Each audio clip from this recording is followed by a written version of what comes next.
Okay, number one, Alex Jones is a complete liar and puts out complete and utter 100% disinformation. He invents conspiracy theories for fun, profit, and to mislead people. Number two, Alex Jones makes very, very bad predictions on a daily basis, and they never come true. Number three, Alex Jones wants you to think he's a threat to the establishment. He faked the Bohemian Grove video. He says the government is lying about him on the internet.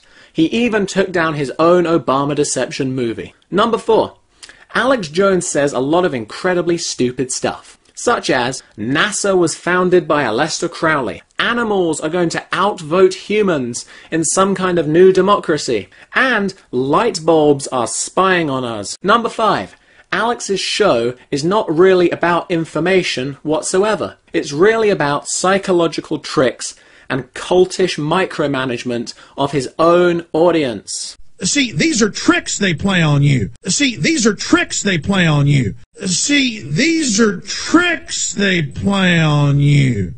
Okay, so we know Alex Jones is a liar, but the question is, who is Alex Jones? Listening to Alex Jones, most people would think this is some paranoid nutjob living out in the woods in some wooden shack to an audience of about 10 people screaming about the end of the world like it's the 2012 movie. Well, the truth is, Alex Jones has a nationally syndicated radio show on over 60 stations across the country. He claims to have over 2 million radio listeners, and his documentaries have been viewed millions of times on the internet.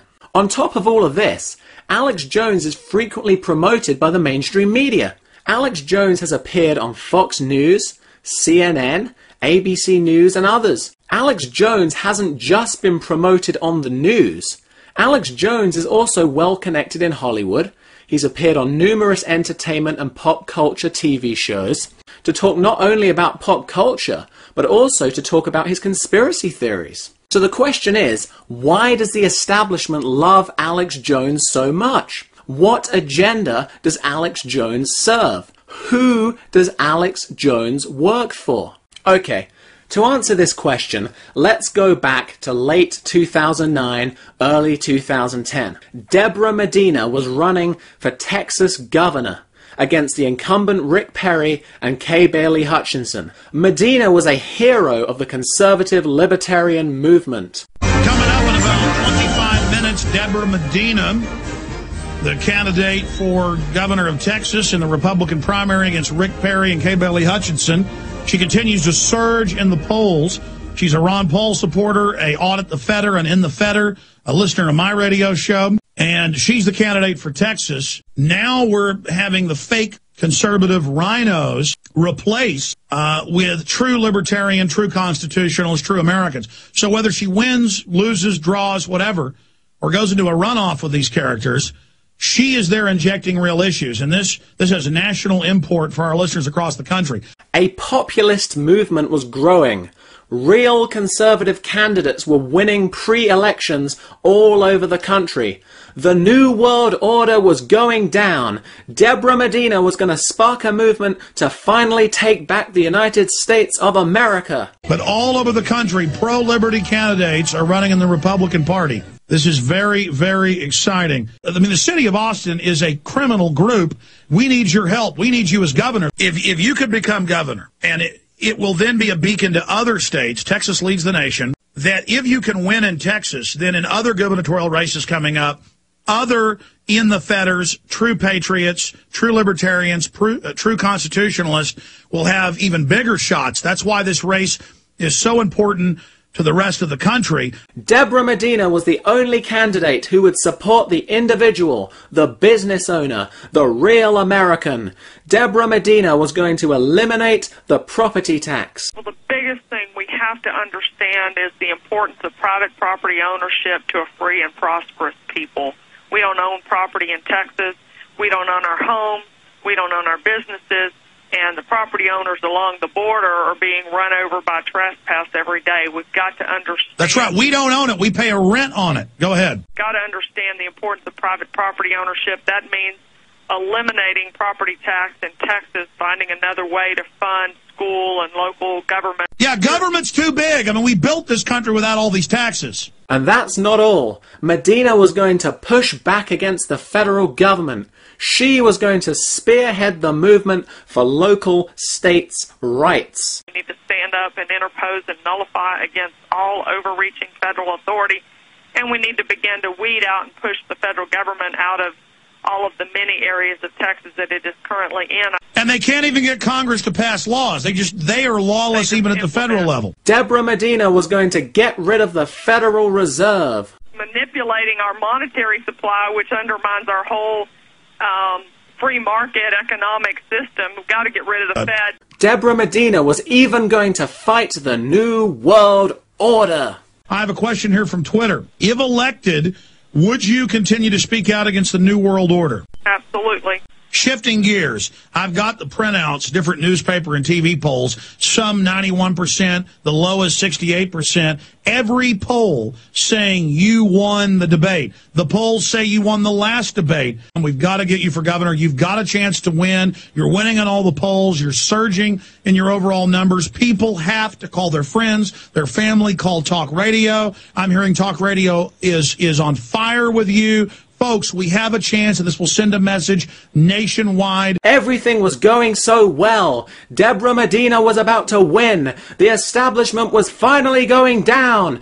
Deborah Medina and Alex Jones were going to bring down the New World Order. Then something strange happened. Now we have somebody who had 4% of the vote, has no money for ad campaigns. And now she's up to, in 3 or 4 weeks, she's up to 24%.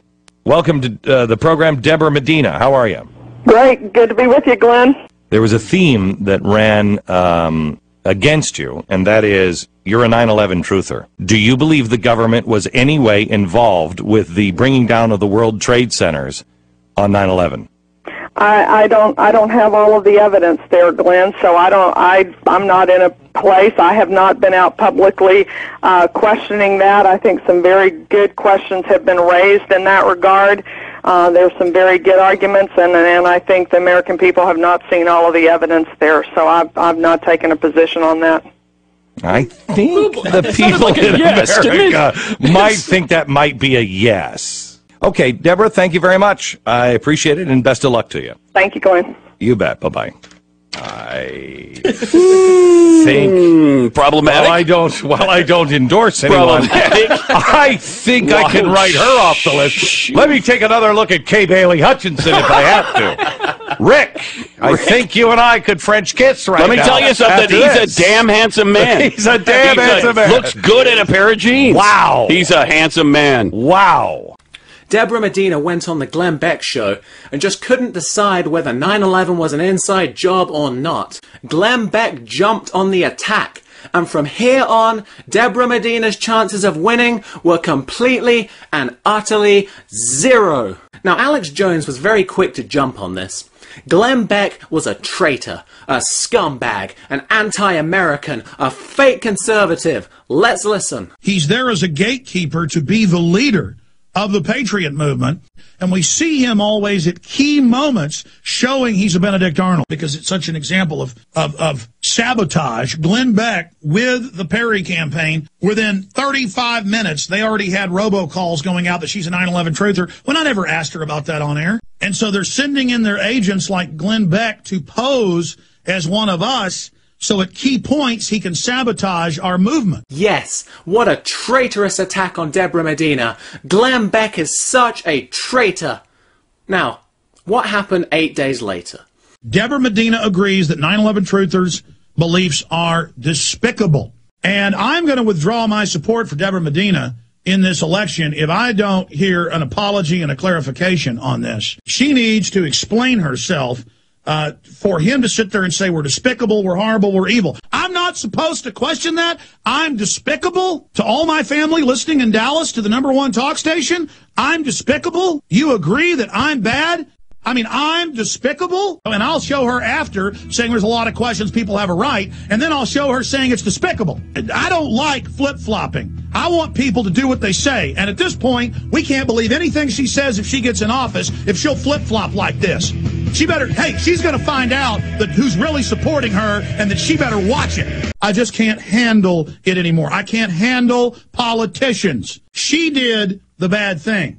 You understand that? We need people elected that do what they say they're going to do. I wasn't mad at her when she said, I'm not a 9/11 truther, but I support people's right. Then, a couple weeks later, there's a new Deborah Medina. It's a dirty taste in my mouth to commit to somebody, to trust somebody, and to see this type of attack on us. I can barely even do this radio show now. I'm so angry. Ugh, disgusting. Makes me sick. We're despicable. They must not be worried now if she gets elected. That means if she ever gets any political heat, she'll just flip-flop. I'm nobody's sucker. I'm nobody's property. I'm nobody's dupe. You understand that? Now, my question to Deborah Medina is, if she'll come on, that's fine. I'm sure they'll chicken out. I don't care. Weeks before, after Glenn Beck, oh, I think the way those buildings fell, I have questions. Now we're a despicable, horrible cult, and I agree. And then I'm bad. Alex Jones is bad for actually being steadfast and seeing a flip-flop like this and getting angry. I want you to call Medina. Their lines have been busy.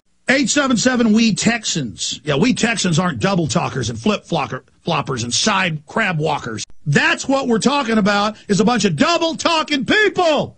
I've had it with double talk. I mean, this is unbelievable, and I'm not putting up with it. I don't know if she can retract it if she wants or clarify it. Fine. Are they just, despicable cult of dangerous scum?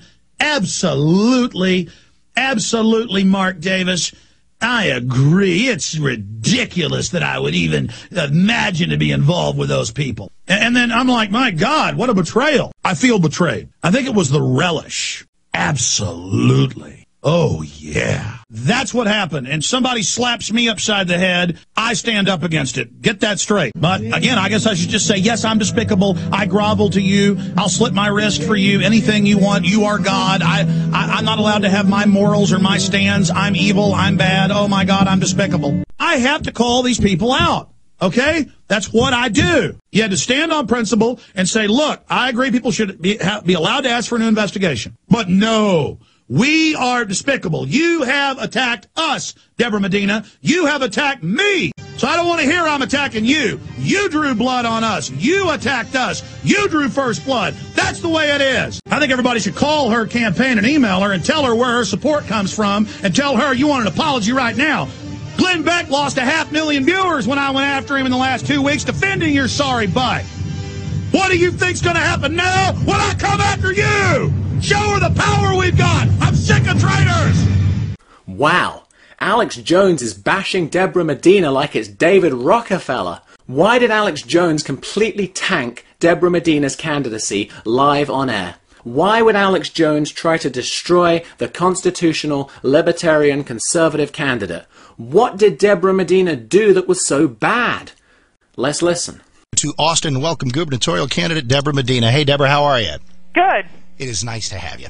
Let's do two things. Let's take a couple minutes and wrap up the 9/11 thing. My assertion is it would have been over by now, would have been over in a day, if after the Beck thing you'd have said, boy, I'm sorry, I messed up. I should have identified this 9/11 truther movement as the despicable paranoid cult that they are. What a horrible, hateful belief to have in your head that 9/11 was an inside job. Why didn't you do that?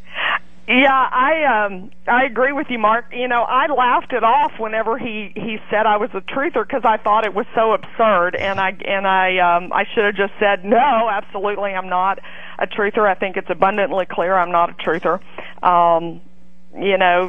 Those things happen to us, and we pick up, say, should have done that better, move on, and that's what we've done. Then there's just one other thing that's left, because not being a truther is great. I'm thinking, of course you're not. Of course you're not. But sometimes the wisdom is defined by knowing whom to praise and whom to, quite frankly, condemn. Someone walking around with the belief that America would do this to its own people, that President Bush and those around him would slaughter our own citizens in order to justify war, is a despicable thing to Agreed. Believe. And if that's it, you want to be on record as agreeing with that. Agreed, yeah. So, all Medina said was, it's despicable to believe the government would murder people. It's not that Alex Jones is despicable. It's not that 9/11 truthers are despicable. The act of the government murdering people is despicable. That is what she said.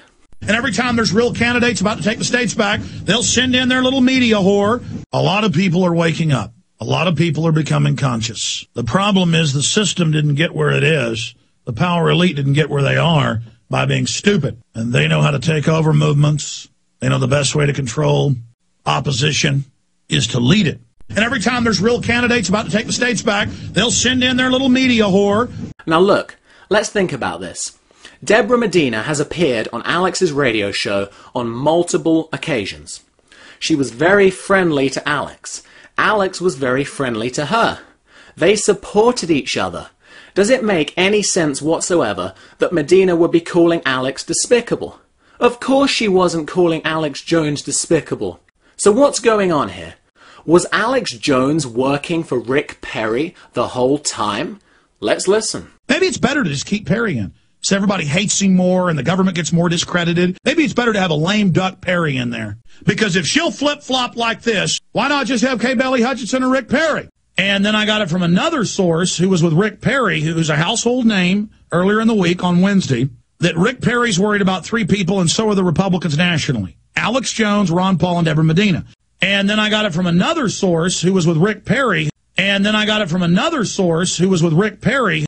And then I got it from another source who was with Rick Perry. They're absolute jokes. I mean, I'll tell you right now, I'd probably vote for Rick Perry over the Democrats. They're that bad, ladies and gentlemen. Rick Perry's as bad as it almost gets. But he's not a gun grabber. He doesn't really defend the Second Amendment. He doesn't use his power to reverse things, but he isn't coming after your guns. I mean, I'll tell you right now, I'd probably vote for Rick Perry. I'll tell you right now, I'd probably vote for Rick Perry.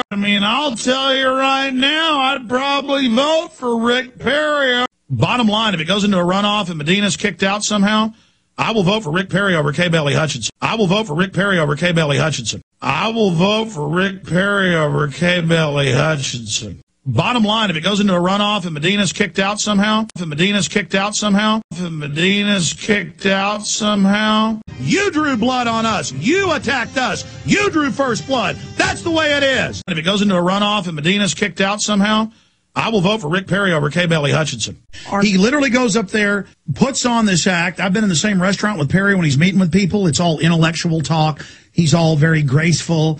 But then when he goes out, he's like, I'm a cowboy. We're going to secede. Woohoo. I mean, it's just as fake as a $3 bill. I've been in the same restaurant with Perry when he's meeting with people. I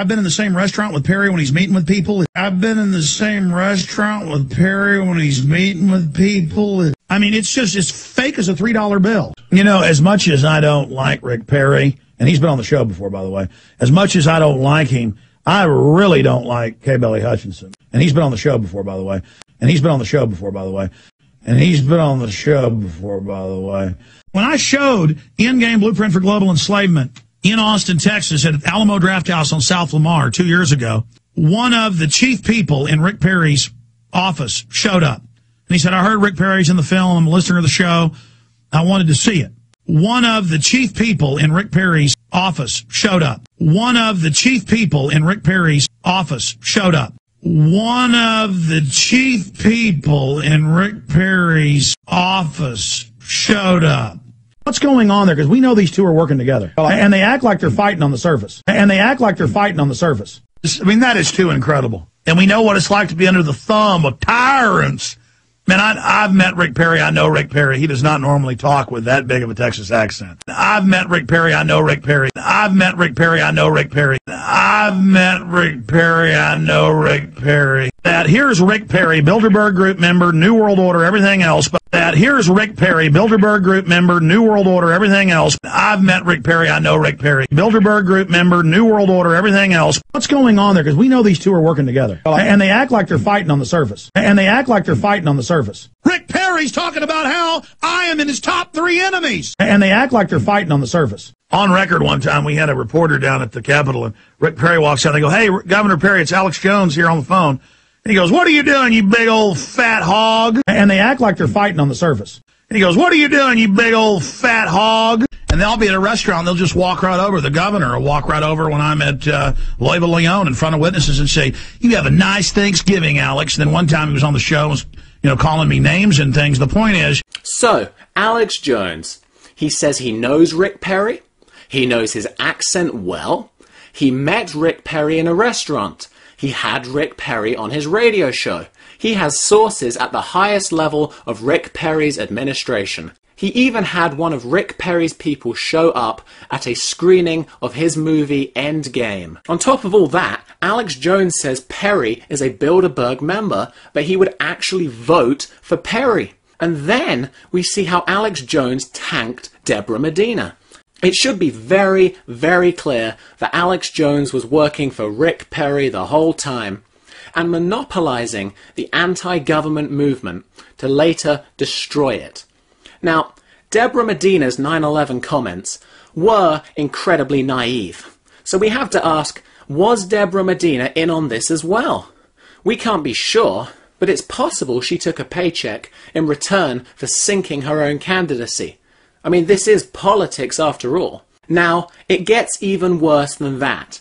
Because remember, it was Glenn Beck who originally tanked Medina with the 9/11 truth comments. So the question is Alex Jones working for Glenn Beck as well? Now, Alex Jones has said a lot of nasty stuff about Glenn Beck. I'm not controlled opposition like Glenn Beck. I'm real. The system knows that. With Beck, he is a total actor. He admits that's what he is an actor. And it's all fake. And everything is a lie or a deception. Yeah, Glenn Beck, it tries to get people's confidence so he can later double back on them. But that's why he's so dangerous. Because I've seen him over and over again at key junctures sabotage the true liberty movement. Wow. It's almost as if Alex Jones is talking about himself. I really want Glenn Beck to be for real, but he is definitely following government scripts. If you want to know about somebody who's definitely spook run, it's Glenn Beck. If anyone is a government agent, it is Glenn Beck. And let me tell you, Glenn Beck is an actual CIA officer. He's that, or he's a defense intel or something else. I mean, that guy is an officer. He holds rank, guaranteed. And let me tell you, Glenn Beck is an actual CIA officer. Wow, an actual CIA officer.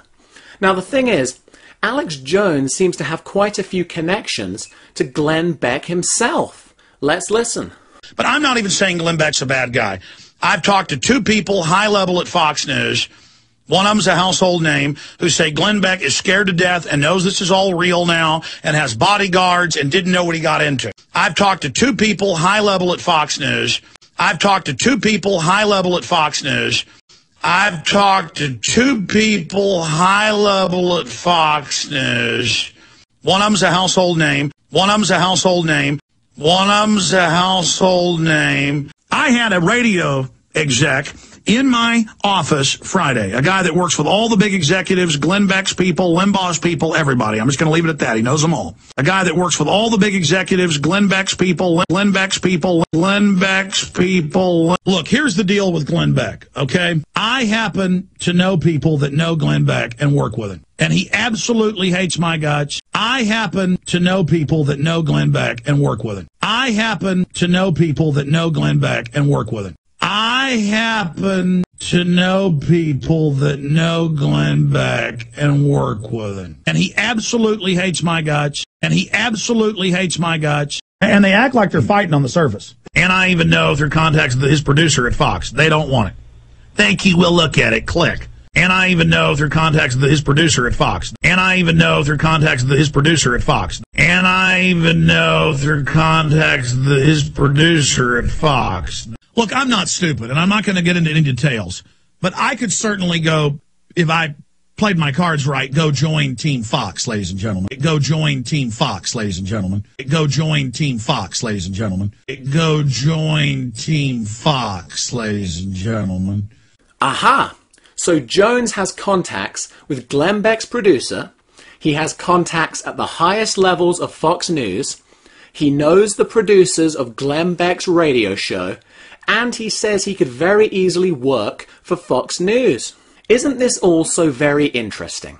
Is it not incredibly obvious here that Alex Jones and Glenn Beck were teaming up to destroy Deborah Medina? Alex Jones knows Rick Perry. He knows Rick Perry's people. He knows Glenn Beck's people. Glenn Beck said he would vote for Rick Perry. Alex Jones said he would vote for Rick Perry. Deborah Medina doesn't seem to fit in anywhere here. She doesn't know any of these people. She was never an insider.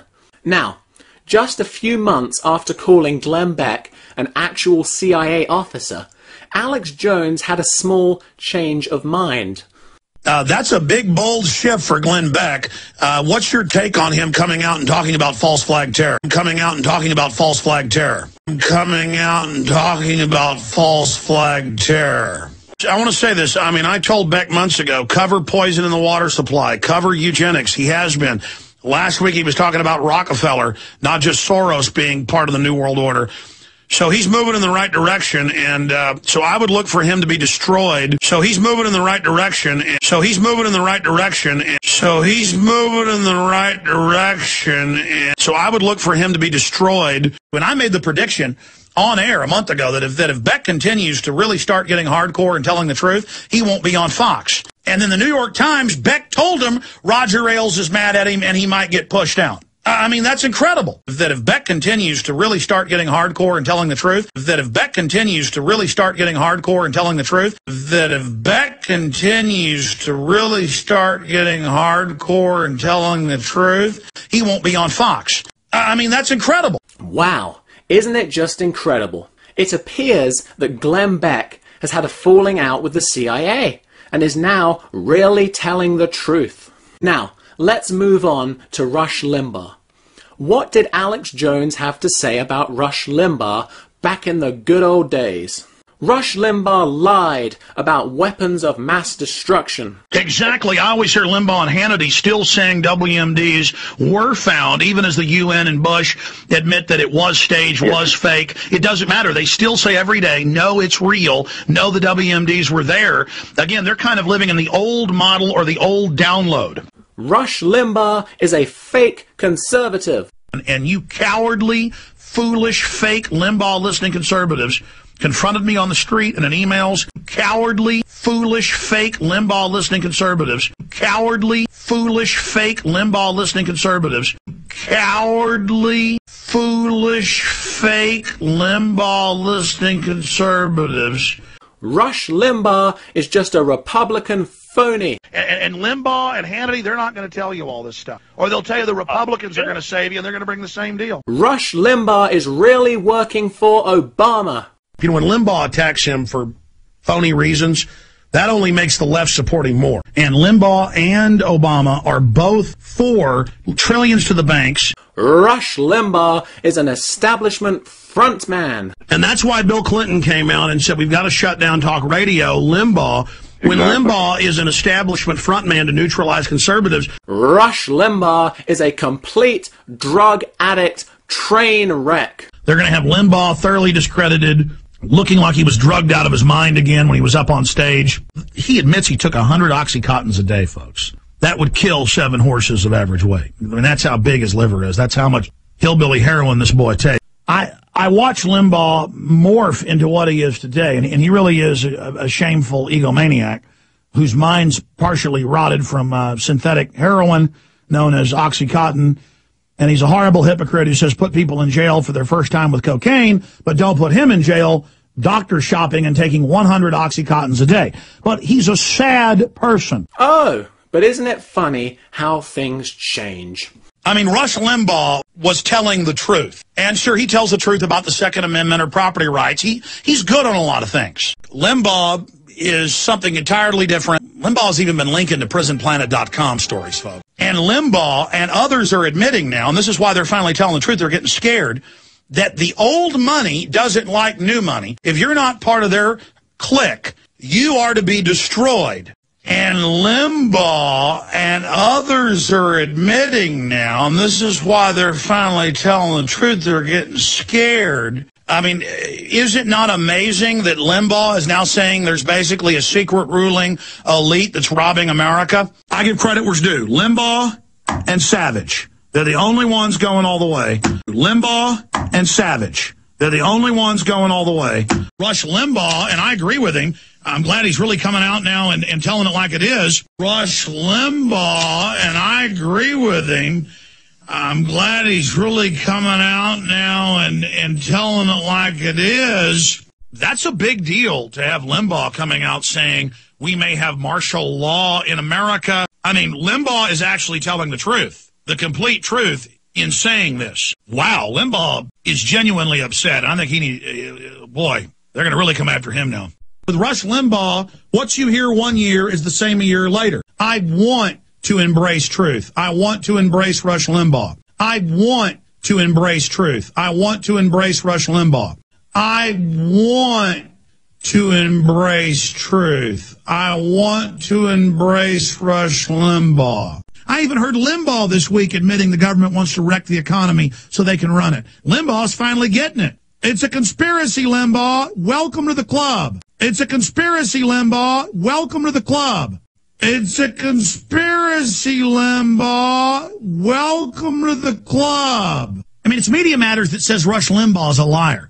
And I got to tell you, I read Media Matters every week to see what they're up to over the last decade. 90+% of the time, they're lying about Rush Limbaugh, and Rush Limbaugh's telling the truth. 90+% of the time, they're lying about Rush Limbaugh, and Rush Limbaugh's telling the truth. And that's why they don't like him. Because compared to George Soros and David Rockefeller, Rush Limbaugh is a great guy. Rush Limbaugh is a great guy. Rush Limbaugh's a great guy. That's why they don't like him, because he's not totally sold out to the New World Order. He doesn't fit into their program. If you listen to Hannity's show, or you listen to Savage, you listen to even Limbaugh, it's almost like Alex Jones is hosting the show sometimes. It's almost like Alex Jones is hosting the show sometimes. I'm trying to figure this out. Why is Limbaugh telling the truth? Again, everything Limbaugh's saying is totally true. And that's the thing. Compared to Media Matters, this guy is the bastion of truth and wisdom. This guy is the bastion of truth and wisdom. To begin with, Rush Limbaugh was a fake conservative drug addict. Now he is the bastion of truth. Isn't it funny how things change? Now, the question is, why the sudden change of heart? Well, to answer this question, we must understand Alex Jones has been offered to be a big establishment radio show over and over again. Let's listen. 10 years ago, I was offered Glenn Beck's job before Glenn Beck existed. He's only been a Patriot radio host for 8 years. I was told, you'll be the next Rush Limbaugh. You'll be on national television. You're more powerful than Limbaugh. Again, I was approached by the #1 and #2 consecutive largest syndicators at the time. And they said, look, you come out of the radio, you grab people, you have an intellect, you've studied history, we've done focus groups on you. You will be the next Rush Limbaugh. I said, well, where do I sign on the dotted line? And they said, well, here's the problem. No more black helicopters, no more private Federal Reserve, no more world government. And I said, no, thank you. And I said, no, thank you. And I said, no, thank you. Imagine if you were offered real power, like I have been, millions of dollars a year, power, real power, on all over the country, on hundreds and hundreds of AM and FMs, and I've turned it down repeatedly. And I haven't seen many other people who will turn down hard, cold cash. I haven't seen other people that will turn down hard, cold fame. And I don't understand that. Who I am, being accurate, being honest, telling it like it is, and doing it my way is a numero uno. Being accurate, being honest, telling it like it is. Princess Diana told everybody that Prince Charles told her face to face, I'm going to kill you in a fake auto accident. Being accurate, being honest, telling it like it is. We're probably in the next few years going to go ahead and have World War III, folks. And I haven't seen many other people who will turn down hard, cold cash. And I said, no, thank you. Now, are we really supposed to believe that Alex Jones turned down millions of dollars to be the biggest radio host in America? I mean, this is the same Alex Jones promoting cancer cures, working for Rick Perry, screwing over real conservatives, putting out complete disinformation on a daily basis. It should be very obvious that Alex Jones took the offer, but just hasn't made it public. Let's just say it was off the books. Now, speaking of fake conservatives, let's talk about one of the Tea Party's favorite candidates, Rand Paul, the son of Ron Paul. Alex Jones has been a big supporter of Rand Paul, helping him to get elected as senator for Kentucky. Now, one thing conservatives in America do not like is taxes. One of the big taxes floating around recently has been the VAT tax. For years and years, Alex Jones has relentlessly attacked the VAT tax. Let's listen. Glenn Beck calling for a value-added tax. Glenn Beck calling for a value-added tax. That's exactly what the Copenhagen Global Government Treaty that will be paid directly to the IMF and World Bank. This is Bill O'Reilly and Glenn Beck talking about how they want national sales taxes and value-added taxes. Over a decade, I've told you, because I read the official government plans, so you're going to have to thumbprint and swipe a card to buy and sell. That will also be your carbon tax credit. I've told you that for more than a decade, because I'm reading directly from the CFR and RAND Corporation and others' plans. And what is in the treaty? A value-added tax of 2%. We can't talk about how they're setting up a value-added tax and national federally administered sales tax to track everything we buy, sell, and do with new bureaucracies and new taxing authorities that'll make the IRS look like choir boys. They want a new excise tax. They want a new value-added tax. They have Glenn Beck calling for it, calling it conservative. And so now they're announcing new sales taxes they want nationally, and excise taxes, and value-added taxes, and how we've got to have these new taxes. And they've got controlled opposition like Glenn Beck and Bill O'Reilly every time I see their show saying, oh, we've got to pay this debt off. We've got to have a big tax. Oh, it's so conservative, Beck and O'Reilly every night, so we need a new tax to pay the bankers. I mean, give me a break. But what is Glenn Beck's solution? An excise tax and a sales tax? Oh, we need new taxes. Oh, it's so conservative to pay off this debt. It's an illegal debt to foreign banks. We don't need to pay it. When they've got the supposed patriots pushing for new taxes, ladies and gentlemen, Glenn Beck is going to save us. Yes, with his value-added tax, and he believes in global warming. Is that I've probably heard him 20 times call for sales taxes and VATs, which the private central banks want to rob even more of our money, which the private central banks want to rob even more of our money, which the private central banks want to rob even more of our money. It's simple. If somebody supports more taxes, they're an enemy. If somebody supports more taxes, they're an enemy. If somebody supports more taxes, they're an enemy. So the VAT tax is exactly what the globalists want. And anyone who supports the VAT tax is an enemy of the Republic. Well, you know what's interesting about all of this? Guess who supports the VAT tax? None other than Rand Paul. That's right. Rand Paul supports the VAT tax. Rand Paul's new sales tax. I would always favor a sales tax over an income tax. 23% more on gas. That would include the fair tax, changing to a sales tax. 23% more on medicine. I would rather have a sales tax. On groceries and everything you buy. Rand Paul, you pay more. So, does this mean Rand Paul is an enemy of the Republic? Now, someone phoned in to Alex's show and confronted him on this issue. Let's hear what Alex Jones had to say. But I really seriously, I wanted you to touch on the fact that in the final debate against Conway, Rand Paul did mention about being for, he even mentioned being for a VAT tax, a national sales tax. Well, but he wants to get rid of the income tax, and I would be for a VAT if it wasn't international and we got rid of the income tax, but they're not going to do that. And so I believe Rand is wrong about that, and I did see that. Rand's not perfect. He's certainly not Ron Paul, but he's a lot better than Jack Conway. I appreciate your call. Rand's not perfect. He's certainly not Ron Paul. Rand's not perfect. He's certainly not Ron Paul. Rand's not perfect. He's certainly not Ron Paul. Ah. So the VAT tax is the big globalist plan to enslave us. But when Rand Paul supports it, it's okay, you know? It's okay. No one's perfect. Go for the lesser of two evils. But now you're for it because it's Obama and you feel like he's your man and you've got a seat at the table. You feel like he's your man and you've got a seat at the table. You feel like he's your man and you've got a seat at the table. I just don't like this lesser of two evil things when somebody says, I'm a rock. When I say something, that's the way it is. I just don't like this lesser of two evil things.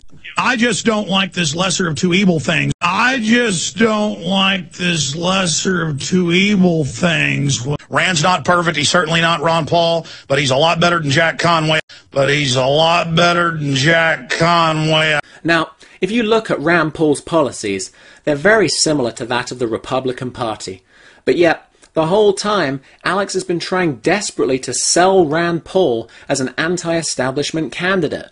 Now listen closely to just how much Alex Jones simplifies this. Or you get a case like Rand Paul in Kentucky and you see the Republican leadership trying to beat them in the primary, you better believe they're good. And you see the Republican leadership trying to beat them in the primary, you better believe they're good. You better believe they're good. You better believe they're good.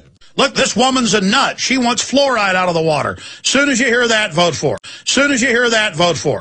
Soon as you hear that, vote for. Rand Paul, they started lying and saying he was kidnapping women. A week later, they had to admit it was all made up and wasn't true. But, that showed you, and Dick Cheney went and campaigned against him. Rand Paul, you know he's good. Dick Cheney went and campaigned against him. Dick Cheney went and campaigned against him. Dick Cheney went and campaigned against him. Rand Paul, you know he's good. You have to wonder if the media is deliberately making stuff up about Rand Paul as kind of a reverse psychology to make people think the establishment's out to get him. Surely the greatest way the Democrats could win is by saying he supports more taxes. But no, instead they claim he was a member of a strange Aqua Buddha sex cult. And then to have Darth Vader himself, Dick Cheney, attacking Rand Paul. It's as if they want Rand Paul to win to make people think that they're beating the establishment. I've never seen a hit piece this flimsy. I almost thought like they were secretly on our side and trying to screw themselves up. I almost thought like they were secretly on our side and trying to screw themselves up. I almost thought like they were secretly on our side and trying to screw themselves up. Now again, compare this to Deborah Medina, who wanted to completely eliminate the property tax. We can see that Alex Jones supports all the fake conservatives and then viciously attacks the real ones. Now, another big group within the libertarian conservative movement is the militia. These are armed groups who often believe the police and the federal government are the enemy. Now, the one person the conspiracy people really do not like is Bill Clinton.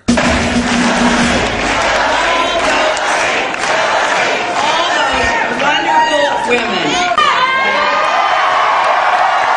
Hey, Bill, what about Bilderberg? Come on, Bill, we know you're a murderer. Larry Nichols knows otherwise. Bilderberg, Bilderberg, Bilderberg, Bilderberg, Bilderberg, Bilderberg, Bilderberg, fascist. Your new world order's going down, Bill. We love Bill Clinton. Clinton is the best fascist ever! Mrs. Clinton! Get out away from us! Vince Foster, do you have any comments on the murder of Vince Foster? Do you have any comments on the murder of Vince Foster? Are you going to be attending Bilderberg this weekend, Hillary? Mrs. Clinton, are you going to Bilderberg this weekend? Hillary, how many did you kill in Arkansas that bury your sins? Hillary, how many did you kill in Arkansas that bury your sins? Larry Nichols has evidence. What do you think of Larry Nichols' evidence, President Clinton? Very much. What happened to Building 7? What happened to Building 7, Bill?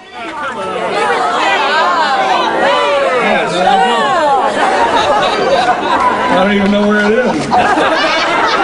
Percent of the delegates to the National Convention. Tell them about the CFR, Bill. Right here. Tell them about Bilderberg, Bill. We don't agree with Senator McCain. We ought to stay in Iraq. But you're in the CFR with Senator McCain. We don't. The truth is, they all want change. and they like both candidates. You're not changed, we're changed. Tell them about your New World Order. Your CFR scum, just like McCain. You won't have your New World Order or your North American Union. 9/11 was an inside job. The CFR was behind it. We know it. The CFR scum, just like John McCain. They're the same people. You both funded 9/11. You're both behind it. You both funded 9/11. You're both behind it. Tell us about Bilderberg. Tell us about the Bilderberg meeting. Tell us how you got elected. Bilderberg. We won't have a New World Order here. You won't have your North American Union. We know you're with Bilderberg, Hillary. We know about Bilderberg. We know about Roger Ailes and Fox News, Hillary. Rupert Murdoch's got your back. We know about it. Bilderberg, Hillary, or Bilderberg. You're with the New World Order. You're a whore of the New World Order, Bilderberg. Senator Clinton, how you doing? Good. How are you Can I ask you a quick question while you sign that? It was reported in June of 2006 you attended a meeting in Ottawa, Canada, the Bilderberg Group. Can you comment on that? What's going on at the Bilderberg meeting, and what do you guys talk about up there? I have no idea what you're talking about. What are you screaming about? Let him talk. Support a new investigation into the attacks of 9/11. Are you one of those that was an inside job, guys?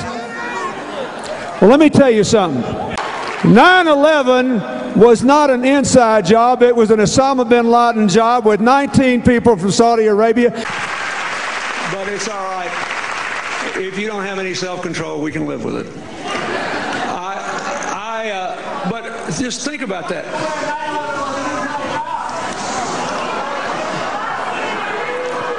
An inside job? How dare you? How dare you? How dare you? How dare you? You see, they're very upset because they think Bill Clinton bombed Oklahoma City in order to clamp down on their firearms.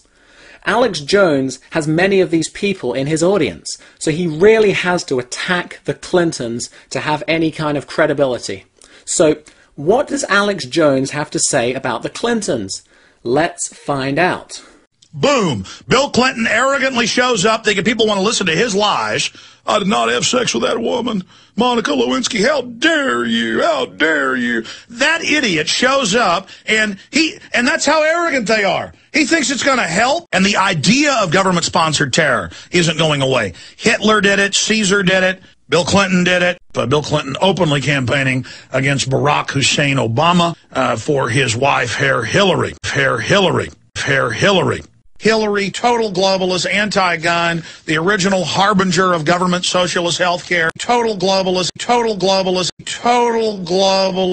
Just like 1993, Bill Clinton bombing the World Trade Centers because they had invested in him as being their daddy, their friend, their master, their helper. Or Bill Clinton saying, I didn't have sex with that woman, Monica Lewinsky, how dare you. We're also going to get into media defense Clinton Gore over allegations of rape and sexual assault. It's a conspiracy theory to say Bill Clinton lied.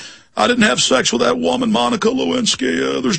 I don't agree with George Soros and Bill Clinton. Chelsea Clinton goes and gets married to this Goldman Sachs guy who gives her $1 million ring. It's $6 million in security. The airspace is closed. And here is a mafia family marrying their daughter off to this other mafia individual. That just shows how in your face these people are. In fact, I want him back on. I want Terry Reid back on. He was a CIA commander who was at Mena, Arkansas, with Bill Clinton and the cocaine. I want Terry Reid, who wrote Compromise, Clinton, Bush, and the CIA. With Bill Clinton and the cocaine. With Bill Clinton and the cocaine. With Bill Clinton and the cocaine. And remember, George W. wouldn't go after Clinton for all of his treason. Remember all that. The Chinese generals in the White House, the sellouts, the drug dealing. It was Clinton's controllers that bombed Oklahoma City in 1995. Chinese generals were in the White House paying off Bill Clinton to get missile secrets and to sell our nation out. And Bill Clinton was engaged in treason.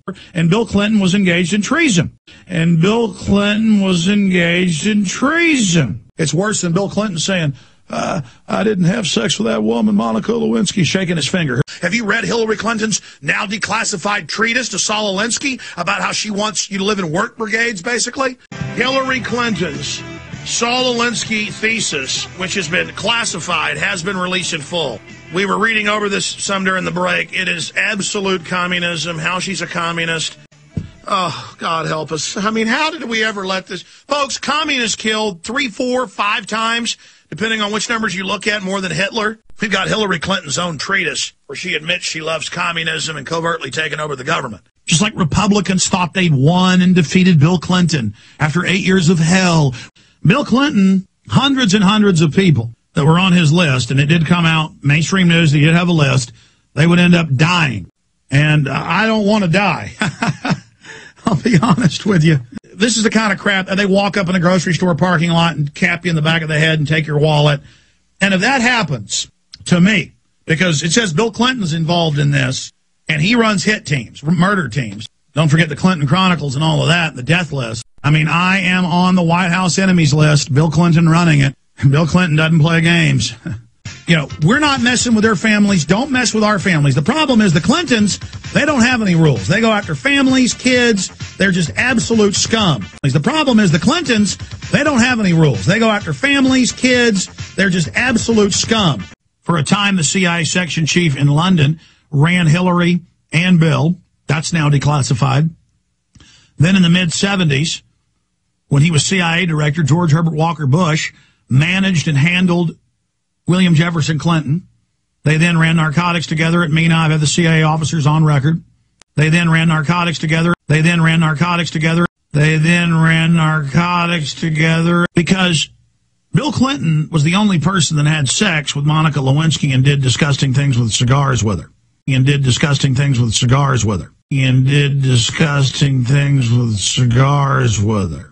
They love their white guilt. They live for it. And then there's people who live to invoke it, the poverty pimps, like Bill Clinton and Hillary Clinton. And devil in disguise. Well, not anymore. Obama, slick-talking, long-legged Mac Daddy in there getting the job done. A lot better than that little Mac Daddy George W. Bush. Even slicker than Mr. Pimp Game himself, Bill Clinton. Hillary Clinton doing seances with Mrs. Roosevelt. I see Bill Clinton on TV all the time looking like he's about to die, drinking Diet Coke full of aspartame. I see Bill Clinton on TV all the time looking like he's about to die, drinking Diet Coke full of aspartame. And then I have this weird thing of Bill Clinton. Don't let me forget where they say Bill Clinton is the Prince of Peace, like Jesus. And so Bill Clinton had the feds go in and beat up women. They go, look at those dirty anarchists beating up women. Don't worry, we're going to fight back against them. And then they attacked the 60,000+ peaceful demonstrators. And so Bill Clinton had the feds go in and beat up women. So Bill Clinton had the feds go in and beat up women. Bill Clinton wanted you to know what martial law is like. Bill Clinton. Bill Clinton, Bill Clinton. But, I mean, they don't care. Hillary goes to Bilderberg. Bill Clinton goes to Bilderberg. Bill Clinton's a rare breed because he's an intellectual genius at evil and Machiavellian activity, but he also revels in crowds. That most real masterminds do not revel in crowds. Genius at evil and Machiavellian activity. It goes Bush, Clinton, Bush, Clinton. I guess we'll always have a Clinton in the White House. I'm so sick of looking at that woman. And here they all come. Al Gore, Hillary Clinton. They're saying Bill Clinton's going to be in the administration. All the same people that ran Waco and Oklahoma. They're just all back. You know, I just tell it like it is. When I found out Bill Clinton's people had been involved bombing Oklahoma City, I exposed it. No, George Bush is evil, so the liberals think Bill Clinton's going to save them. And then Bill Clinton, 8 horrible years of tyranny and corruption and Chinese generals in the White House and cocaine dealers being pardoned and unbelievable corruption and all sorts of murders. Tired of the fake Republicans, tired of Clinton staging the Oklahoma City bombing, tired of Bush's controllers, tired of the fake Republicans, tired of Clinton staging the Oklahoma City bombing, tired of Bush's controllers. We've also got Hillary Clinton apologizing for saying, hey, you want me to stay in the race? Somebody might basically kill Barack Obama. That's a Clinton threat right there, if there ever was one, and that's what you would expect out of this mafia organization. Senator Hillary Rodham Clinton. I mean, if I ever have to look at that woman again, it'll be too soon. I mean, if I ever have to look at that woman again, it'll be too soon. I mean, if I ever have to look at that woman again, it'll be too soon. Reminds me of the Clinton murders where they cut the guy's head off, arms, leg off, pour gasoline on him, and then claim they committed suicide. About it. People only like him because he's black. No, people like him because he's charming and because he doesn't have all the baggage and the murders and the death list and the corruption and the socialized health care and the linen pins on the first day in the White House like Hillary was wearing and the linen pins on the first day in the White House like Hillary was wearing. And you look at Hillary, I mean, she just looks like a witch. She looks like an eel. And she would sit there with that smirk, that arrogant, witch-like smirk.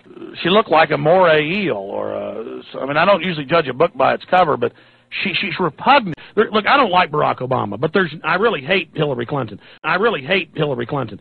And that's the issue here. So, of course, I cut my teeth on talk radio attacking Bill Clinton. Not because I didn't like Democrats, but because the guy was corrupt. The guy was a liar. The guy was clearly involved in Oklahoma City. And now we have Bill Clinton saying, gee, I hope it doesn't take another Oklahoma City to shut all this down. Well, as bad as Obama is, and he's bad, this is Bill Clinton. This is, I did not have sex with that woman, Monica Lewinsky. How dare you? How dare you? Oh. This is missile secrets to the Chinese. This is the reported rapist. I mean, this guy, the reported rapist. I mean, the reported rapist. I mean, the reported rapist. I mean. Wow.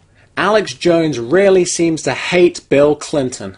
But the thing is, I found a very, very interesting clip from the Alex Jones radio show.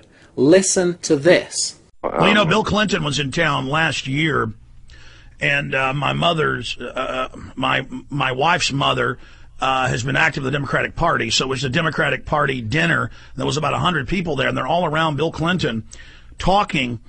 And somebody said, what do you think, not my wife's mother, but one of her friends said, what do you think about Alex Jones, you know, the radio and TV guy who's talking about the New World Order?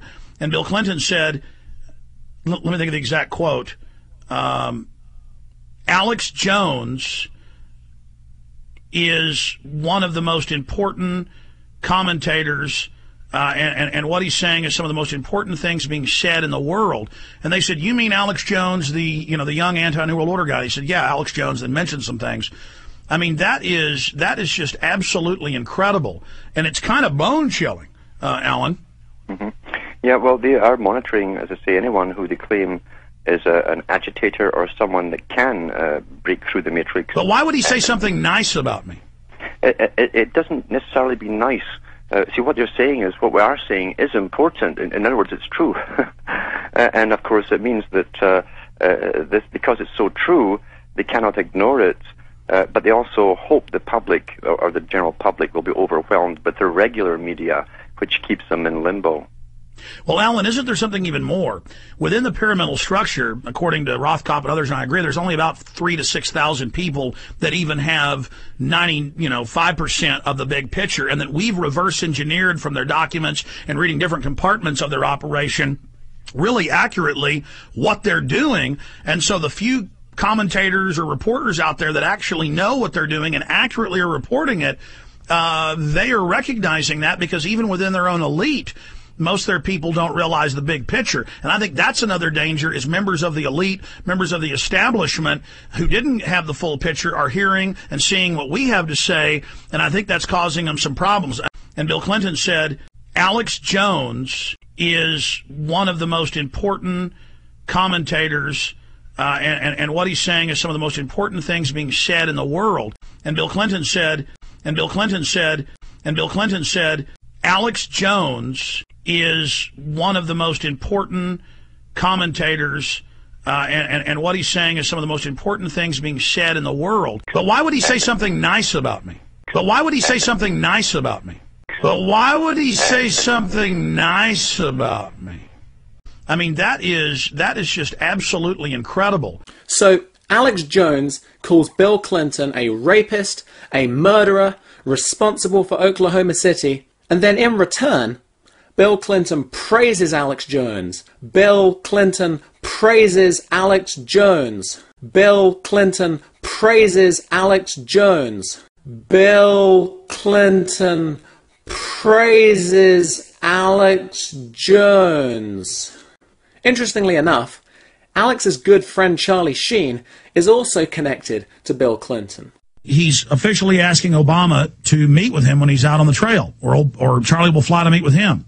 And by the way, Sheen's hung out with Clinton, hung out with Gore, been on plane trips with him, way back in the day. His dad knows all these people. So what is the connection here?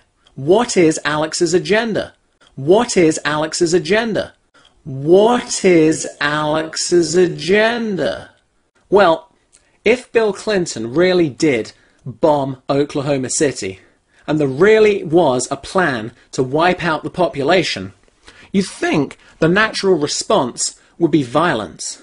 And listening to Alex's show, you notice a lot of the people phoning in are looking for a fight. I wonder why, though, for over 14 years, I've had people on message boards and emails and call the show, and they say, Alex, you need to call for violence.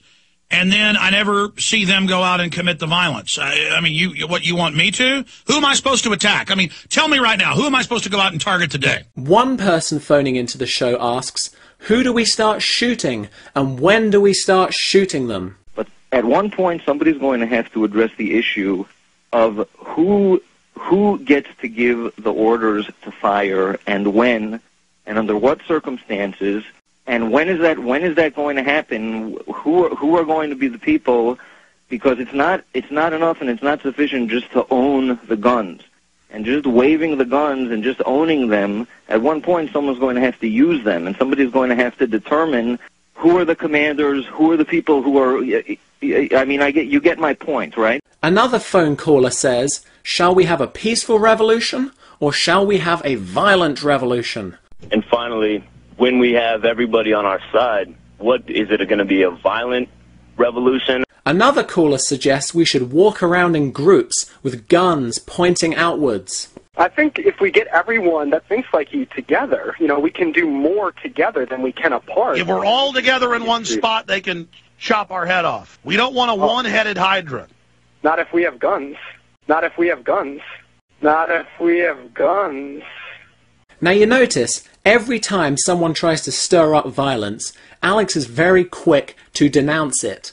Alex Jones keeps telling his audience, do not use violence. First, he says, don't use violence because that's what the government wants. The country is already in revolution. The question is, what type of revolution will it be? I certainly hope and I'm working for peaceful. The establishment is provocateuring and wants it to be violent. Because people are talking about violent revolution, and liberals are calling for 100,000-man marches to the sea and all this sedition. We don't want that. The globalists would use that for control. They're testing it, they're tracking it, and they admit they're doing this. They want a violent revolution, and the establishment is going to try to make it violent. People call me, Alex, you need to call for war right now. And it's some big fat federal agents sitting there in their offices. Some big fat federal agents sitting there in their offices. The system wants to drive us into violence. That's why they prepared the military and police for it. This is dangerous, ladies and gentlemen. The globalists want to have violence. So the globalists are in a race to start a shooting war. And so we need to take our states back peacefully, but they don't want that. They want to get a violent revolution going. Now, we need to fix things peacefully, ladies and gentlemen, but the system is gearing up to force us into violence, which is what they want. So we want to not have violence, ladies and gentlemen. You wouldn't want to do what the government wants, would you? Then he says, whenever there is a violent attack, it's the government responsible. So he's saying, this is not a real attack, don't join it, don't do more attacks. History has shown that these things can spread quickly if people think it's working. And 1 hour after Joe Stack supposedly flew his plane into that building, and all the evidence says that was staged, and all the white supremacist groups, all of them, all the majors, it's come out over and over again are feds. I told you a decade ago Hal Turner was a fed attacking me, threatening to kill judges constantly, calling for violence constantly. The FBI doesn't go after groups calling for violence, calling for things if they're Hispanic. The globalists are putting us in a cage like pit bulls to kill each other. 2 weeks before that he was planning some type of violent attack. They warned them, but nothing was done. It turns out for 2 years, the Fort Hood shooter was emailing who he believed was Al-Qaeda. He was praising suicide bombers on basis. He was left alone. And Fort Hood is definitely some type of staged event.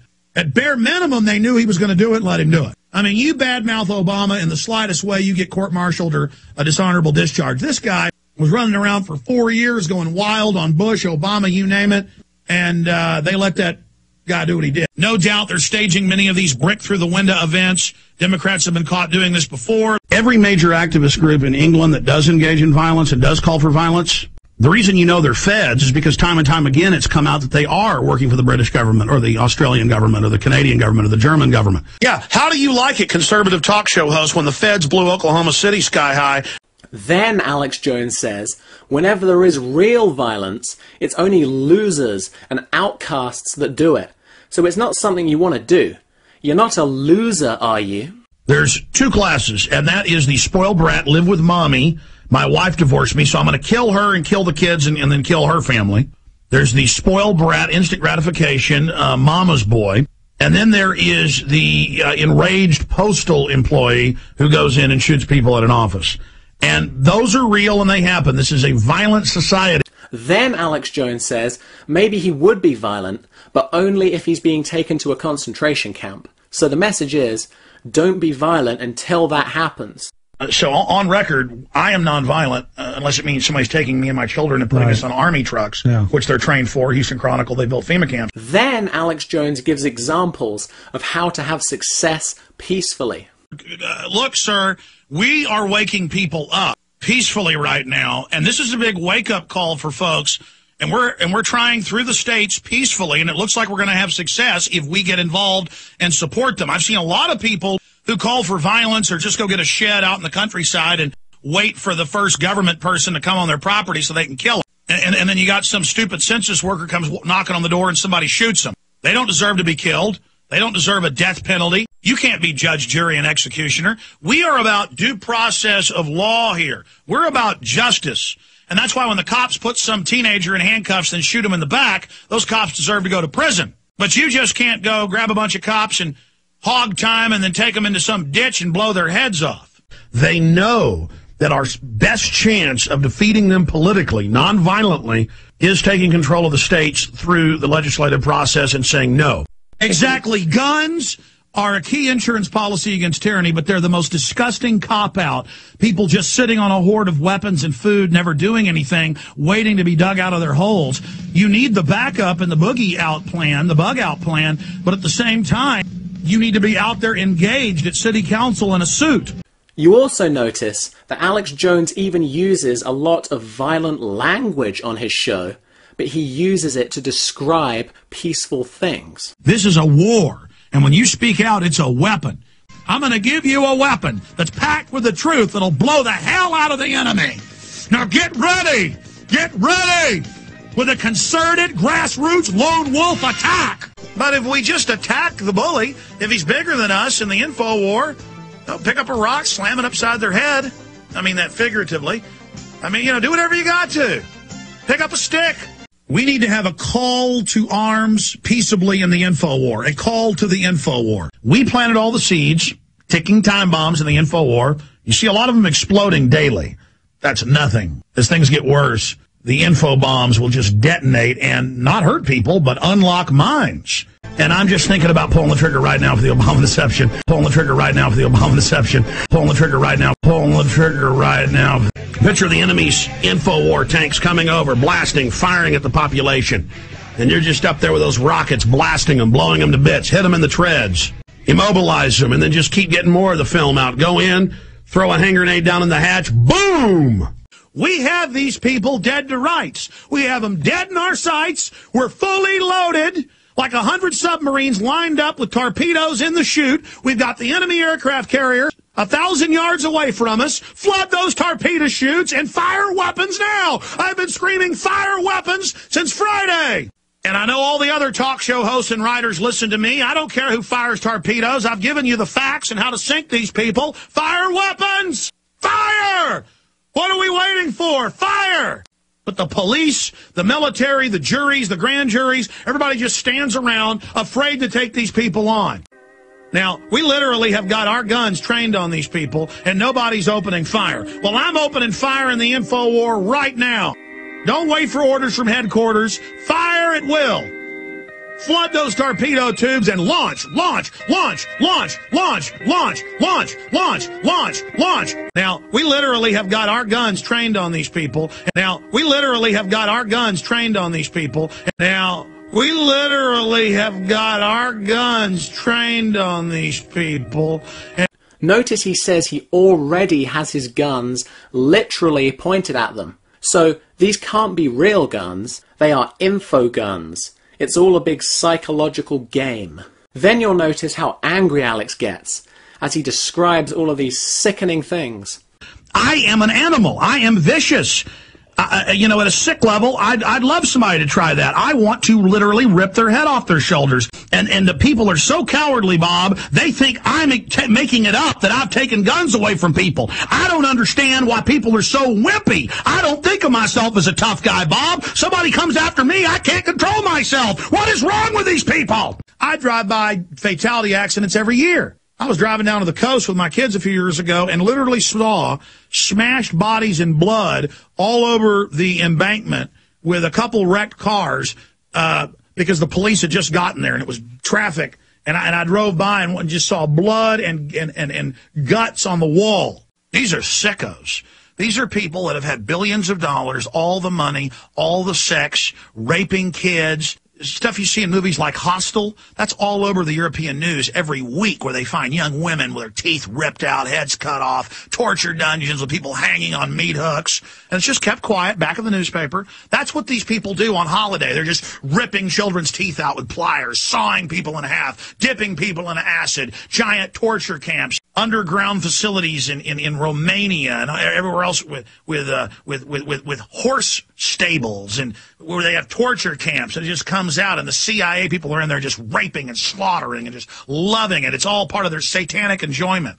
It's admitted that Lenin would go to a little island he had with thousands of white rabbits. They ended up putting that in a Hollywood movie separately, where the crazy guy pops the back of the car and throws out the rabbits and is running around shooting them with a shotgun. And he would just run around stabbing them and killing them and shooting them and just flopping around. And there's been a few people here in Austin jumping off high buildings and splatting.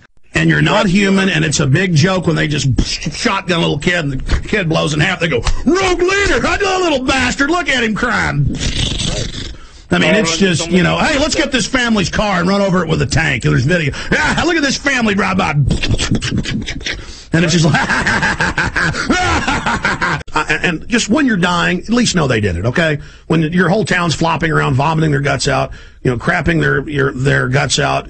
And I'm not some hot shot, bravado, testosterone guy who wants to have a war and is all into the idea of dead cops and FBI agents laying all over the place, okay? And dead citizens everywhere. And they just bring in the children and they go, "You're going to tell me you're Al-Qaeda? Bring the 5-year-old here in front of them." The parents are chained down and they just, all right. I mean, literally, that's in the Army reports. "Give me the battery acid. I'm going to put battery acid all over this. You're Al-Qaeda." And they would beat them for, you know, 10, 15 hours straight till their legs liquefied. And they would just take them and go, "Throw them in the pit." Bleh. And they'd have doctors go fill out the report that they, you know, died of a heart attack, some 16-year-old. "Bring me another to the pit." And I'm going to beat you for, I mean, what kind of psycho just beats people for 10 hours? Just, and they would take turns beating, beating and beating. Oh, I love the demonic power. Just seething with hatred, seething with evil. I mean, this is sick, folks. This is so completely and totally sick. It just boggles the mind. The purpose here is to fulfill people's natural, violent manlyhood, to fulfill people's natural appetite for violence. It's a big mind game. Alex Jones often talks about how sports stadiums and events are used to do this. You got people that have an extension of their manhood watching shock and awe and whole skylines being blown to bits, and they get big bottles of Jack Daniels and pizza, and they get drunk for a week laying back feeling manly. It is ridiculous. It's just like people that go to a football game and feel manly yelling for their team. They're taking normal tribal energies you've got, all those energies where you get upset about sports and get excited when your team wins, or in Austin when UT loses, some people don't go to work and everyone's depressed. None of that matters. You're meant to get upset and angry about tyranny. Yeah. Let's get upset about Henry Kissinger saying we should sterilize people. That really happened. That's definitely not a diversion. That Alex Jones is weird. He gets all crazy and yells and screams. I don't like it. Now, I do want to go to a football game this weekend and get yelled and scream, though, and that's normal. But a huge government program to euthanize and kill people with soft-kill weapons, I mean, what is wrong with him getting excited about it? But a huge government program to euthanize and kill people. But a huge government program to euthanize and kill people. A huge government program to euthanize and kill people. I mean, what is wrong with him getting excited about it? Now, are you starting to see how this works? So you can see one of Alex's agendas is to stop people from carrying out acts of violence. Now, you notice, whenever there's a violent attack in the US, the mainstream media almost always blames it on Alex Jones. But going back to MSNBC, I had them demonize me a few weeks ago and basically said that I'm calling for violence. They actually name me on MSNBC and imply that I'm trying to cause a violent overthrow of the government. Every day, sometimes multiple times daily, Newsweek, Time Magazine, London Guardian, New York Times write articles saying I'm calling for violence. I've been predicting this and predicting this and predicting this, and 1 hour after Joe Stack supposedly flew his plane into that building, 1 hour after it happened, I went live with my weekday show, 11 a.m., about an hour and 8 minutes after it happened. And I said they're going to blame me within hours. Within 1 hour of airtime, 2 hours of it happening, Austin American-Statesman, New York Daily News, London Guardian saying I had called for this attack. We've had all the George Soros publications, Huffington Post, Media Matters attack me and say I'm calling for violence when it's the opposite. Turned out the white supremacists hated my guts and attacked me everywhere. And so the ADL, Southern Poverty Law Center, knew that. They had people on the streets within hours coming up to cameras, smiling, saying, yeah, he likes Alex Jones. Just totally staged. And that's pretty creepy, because these people don't play games. I just got off the phone with Anderson Cooper's producer. Anderson Cooper is admitted CIA. Admittedly worked for the CIA. I just got off the phone with Anderson Cooper's producer.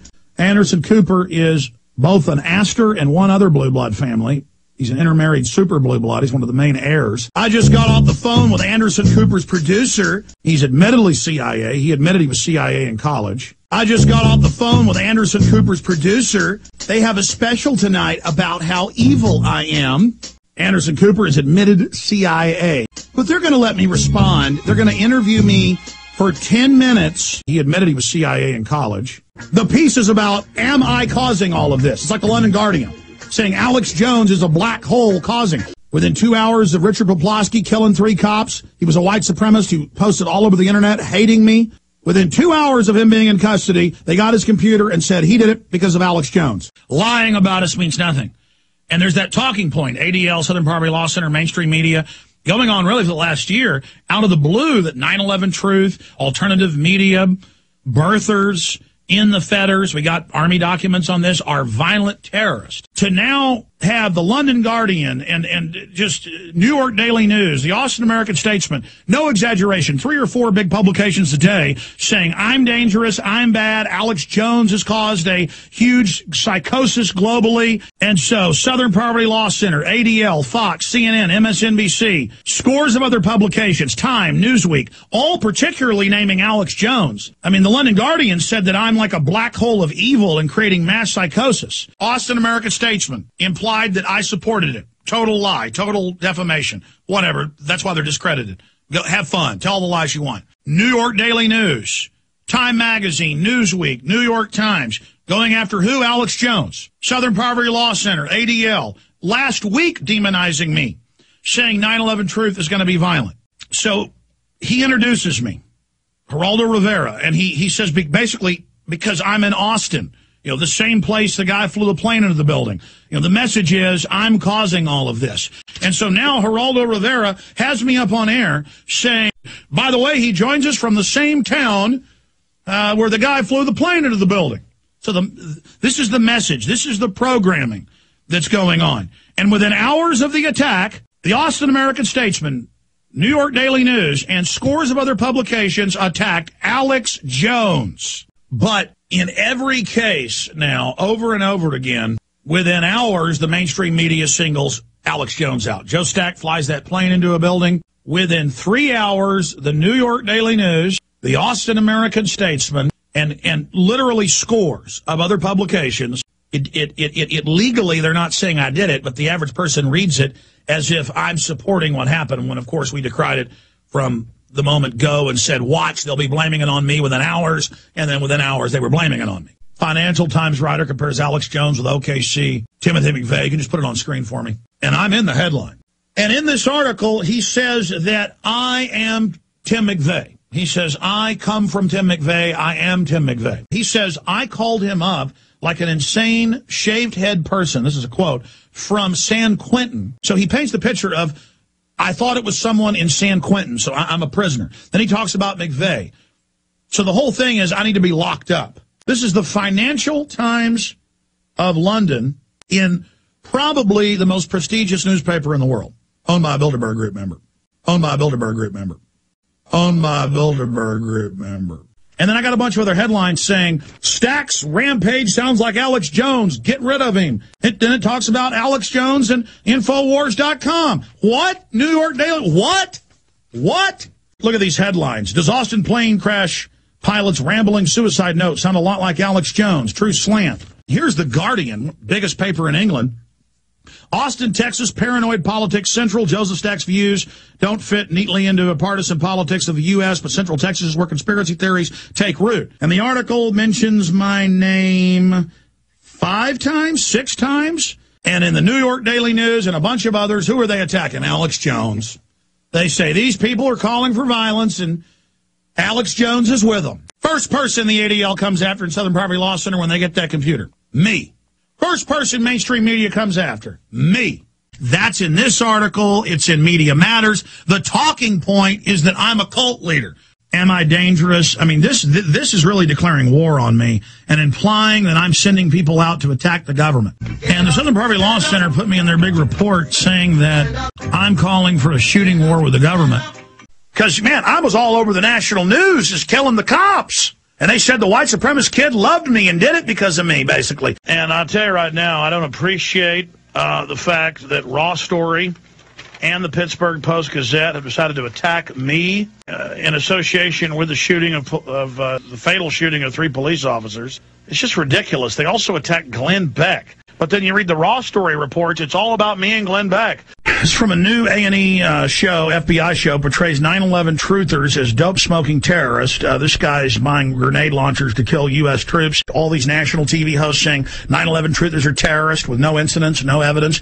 Talking points have been put out saying that 9/11 truthers are terrorists and that we need to be put in camps. And magically, that flashbang grenade goes off and blows out a window. And Geraldo Rivera comes out and he says, I think it's 9/11 truth. And now other channels are saying it. Geraldo Rivera and others come out and say, yes, they're behind the bomb. No evidence. And he says, we've been violent in the past. No 9/11 truth group has ever been violent. It's right in the middle of Times Square. It's perfectly located. So it is where, it's like a magnet for these crazy people, for anarchists. That's what I think this is.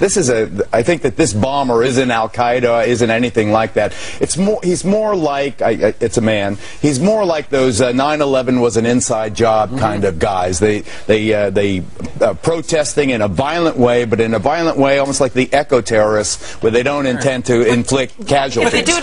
So, what happens is, the media says Alex Jones was responsible for the violence. Then, perhaps violent people will think Alex is their guy. He's going to lead them to violence. Weak-minded people are always looking for leaders, someone to follow. So this takes the violent people, and it lures them in. Then they tune into Alex's show. He overloads their brain with conspiracies and psychological mind games, tells them not to be violent, and basically exhausts them and pacifies them. So it seems like this is one of the main reasons that the mainstream media promotes Alex Jones. It's so they can blame the violence on him and use him as the leader. They want to distract everybody by making it all about Alex Jones. Now, again, this is ridiculous, and it shows how desperate the establishment is. They've chosen me as the poster boy to say, don't be like this nut, it's crazy. They've chosen me as the poster boy. They've chosen me as the poster boy. Just like Limbaugh was accused of causing Oklahoma City within 2 hours by Bill Clinton. Why? It's not Rush Limbaugh anymore. It's Alex Jones when this happens who gets blamed. So, we know Alex Jones is praised by Bill Clinton, but what about George W. Bush? Alex Jones is well known for bashing George W. Bush. Let's hear what Alex Jones has to say about the Bush family. But it's worse than what Kurt even puts in the story. It shows Bush, George W. with Clinton, another criminal. Bush acts like he's patting Clinton on the arm, and Clinton turns around, but he's rubbing the sweat or the snot or whatever it is off on Clinton's arm. And it just shows, if you know psychology, how sadistic and psychopathic and sociopathic Bush is, that even a former president of the U.S., one of his peers, he reaches over like he's being his friend, but he goes, ugh, and starts wiping it off on him. Again, it's just a window into the nastiness of George W. Bush. How sadistic and psychopathic and sociopathic Bush is. Lied about wars, lied about WMDs, tripled the size of government. And I'm not trying to be melodramatic here, ladies and gentlemen. Just Google maid dead at Bush's home, and you will find dead maids in Kennebunkport, dead maids in Houston, dead maids in Virginia, dead maids everywhere. I mean, they run them over in the parking lots. They kill them, they shoot them, whoever's doing this. I mean, but the maid makes them mad. They end up deader than a doornail. There was a woman said that George W. Bush had raped her, and the word is in Texas he was incredibly wild back in his younger years, and she committed suicide a week later. And she said, I'm getting threats, and, you know, he raped me, and she was dead. And then you have the guy that wrote Fortunate Son right during the campaign about the alcohol, the drug abuse, things that are on record. But back then it was not known. And, man, he slit his wrist in that bathtub in Arkansas. I'll never forget Barbara Bush. Had to be 2002 on Larry King Live. We wrote an article on it. Barbara Bush on Larry King Live. He said, what do you think of the daughters? What do you think of them being in the news? And she said, if you talk about my family or mess with my family, I will kill you. And Larry King said, you're joking. And she got all weird face and looked completely insane. She said, no, we will kill you. See, they're so corrupt, they're so evil, they can talk about how they'll kill people on television. George Bush was evil. George Bush enjoyed what he was doing. I mean, Bush radiated evil, radiated corruption. George Bush was a stinking puppet. The left woke up to Bush staging terror. It was okay to put up posters of Bush as a monkey, or Bush as a vampire, or Bush as the Joker. I didn't like Slick Willie. I didn't like George W. Bush. I didn't like George Bush's daddy. I didn't like any of these guys. But it's the same thing with George Bush. Texans were like, he's ours, Texas pride. He's scared of horses, scared of cows, never ridden a horse, wears a big cowboy hat and walks around in front of news cameras with a chainsaw. The guy's from Kennebunkport, Maine. Absolute blue blood. Families were Tories in the Revolutionary War against the United States. His granddaddy was a Nazi agent. The point is it's phony as a $3 bill. George W. Bush cannot lie. The CIA never lies. And, of course, Bush and Cheney would have the interrogation videos taken to them to be watched at the White House night after night. I mean, especially the Abu Ghraib with the kids. Imagine, they get to legally sit in there and watch kids being raped, their favorite thing. And Bush would start licking his lips and get that excited look and go, the professionals, oh, the professional. It's so professional to go in and torture and rape the children. See how they, but again, when you get into Satanism and black magic and evil, it's the openly announcing it in front of everyone. That's the highest level of enjoyment. And so that's why Bush would get up and, he'd get that little ninny look in his eye, because that's what psychos do. What did Terry Gilliam in Brazil, when the guy comes in to torture him, he's wearing a sickening, diseased baby face mask. Bush would kind of make that little baby, little ninny face, that little Glenn Beck face with, the professionals, and he'd enjoy it, the professionalism of it all. Oh, we're so professional in our little lab coats and gloves torturing people. Because under Bush, people knew he was disingenuous. He came off as demonic. He came off as a scam artist. He came off as dirty, as seedy. I didn't see that from Republicans who just couldn't admit Bush was conning them because he was a white guy and looked like them. We did a deeper study. George Bush he reincorporated Grim of the Stool. Tried. He has a special toilet. Don't believe me, just type President has portable toilet. Didn't matter then if he tortured kids. Didn't matter if they lied about WMDs. Didn't matter if they destroyed the Bill of Rights. They were committed to him. George Bush, who looked like Satan with his horns cut off. This is, I mean, because, you know, you have this little demon Bush who even looks like a goblin and, and you know, is obviously evil and does all, you can see how it was scripted. George Bush just passed the baton to him. And because he doesn't come off like a complete demon, I mean, Bush just oozes evil, oozes corruption, oozes funkiness and bumbling stuttering. We spent all this time and energy exposing Bush as a criminal, as a liar, as wicked, as evil. They started paying for signs about 2 years ago that would just say, George W. Bush, our leader, like we were in North Korea or something. Vice President Dick Cheney in that wheelchair. And that's why you don't see him for months at a time, because the guy's had, 6 heart attacks when he's not out in hunting accidents, shooting people in the face. And then they're, I apologize, you shot me in the face. And Obama brags that he does read the newspaper, and George Bush bragged that he didn't. And Obama brags that he does read the newspaper, and George Bush bragged that he didn't. George Bush is a mindless, petty, nobody puppet. George Bush drunk in the White House, the police state. George Bush drunk in the White House, the police state. No, George Bush ran nothing. George Bush was a puppet. That's what we're saying. He doesn't matter. But his policies are for total corporate raping of the population. George Bush is more socialist than any president we've ever had. He's just giving it all to the elite. And I understand that the Bush-Cheney, crime syndicate is the worst expression in U.S. history of tyranny. There's nothing even close. I mean, this is Hitlerian. This is Hitlerian. This is Hitlerian. This is Hitlerian. Wow. Alex Jones sure seems to hate George W. Bush, doesn't he? Now again, I found a very interesting clip from the Alex Jones show.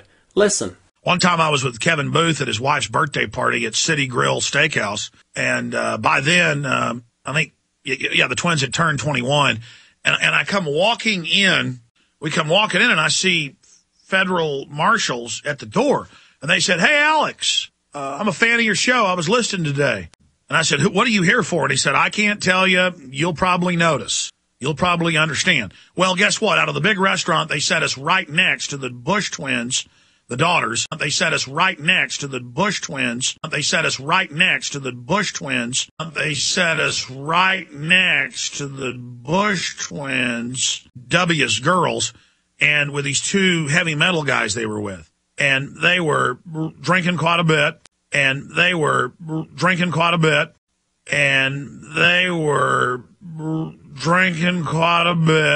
Kevin Booth goes, I'm going to my car to get my video camera. And I grabbed him by the arm. I said, don't do it. And he kept getting up to go do it. And I said, Kevin, these people just launched anthrax attacks on American media because they took photos of them drunk in Austin. And they attack all of George Bush's enemies, including the publisher that showed his daughters falling down drunk on each other. That's why people tried to come to me in Austin with all these horrid stories of the Bush daughters, and I'm like, I don't want to hear it. That's the one way I'd have a hit team come in here and kill me deader than a hammer. It's all personal with these global mafias. They almost enjoy me getting up here and telling you how you're slaves, now they're going to kill you. But don't mess with their little cockroach children, I'll tell you that right now. One time I was in a bar where they were falling down drunk. I was at a restaurant. They were falling down drunk. I was at a restaurant. They were falling down drunk. I was at a restaurant. They were falling down drunk. And Kevin Booth's like, let's get a camera out of the car. And I said, buddy, you want to sign your death warrant? He says, I'm getting it. And I grabbed him by the arm and I said, no, you don't, buddy.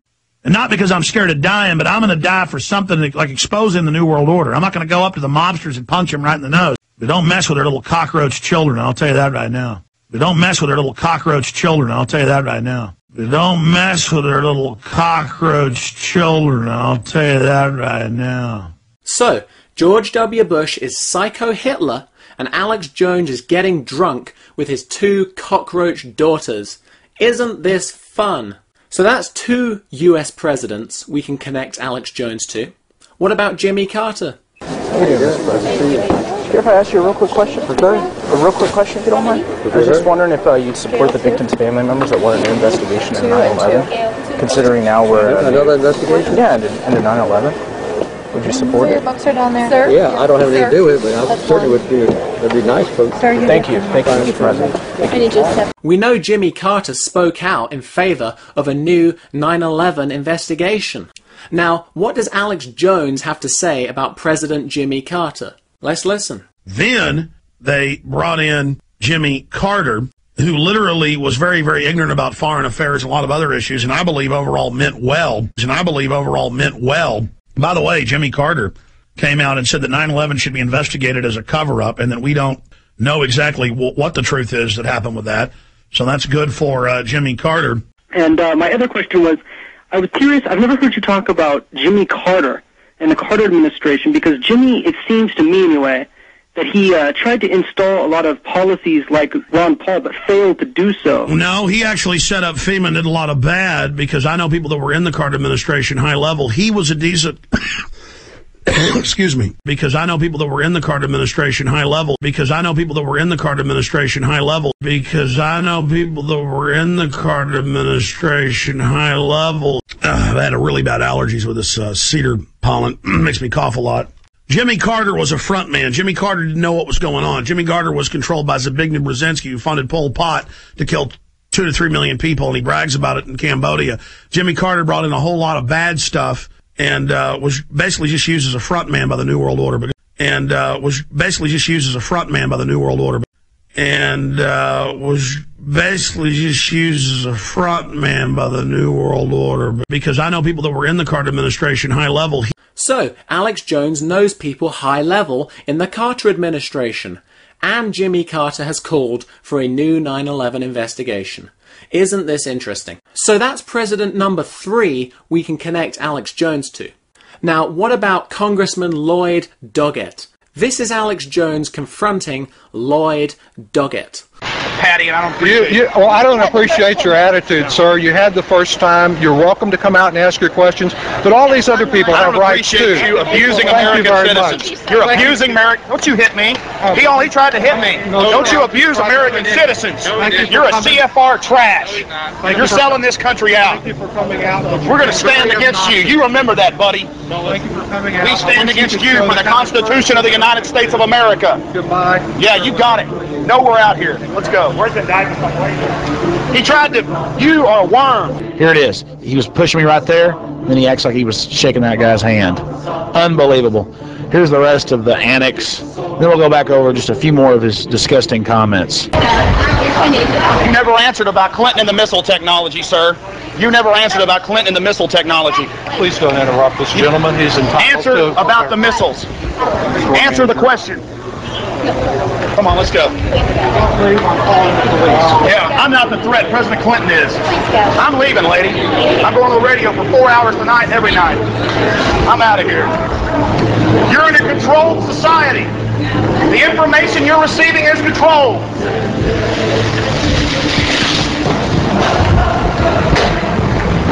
Conflagration's coming, smiley face slave. You're like the people that supported the Nazis, and you will pay. Let's go.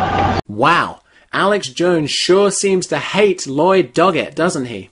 Once again, though, I found something quite interesting from the Alex Jones show. Lloyd Doggett meeting of Obamacare in South Austin Saturday. A huge crowd of Democrats booed him and completely shut him down. I went to school with his nephew. Doggett's a real piece of work. One time in high school, he even went over to Doggett's house because I was getting a ride home from school from his nephew, and he had to drop by there and bring something, and Doggett was walking around like a vampire in the front yard. Anyways, I'm so sick of him. One time in high school, he even went over to Doggett's house because I'm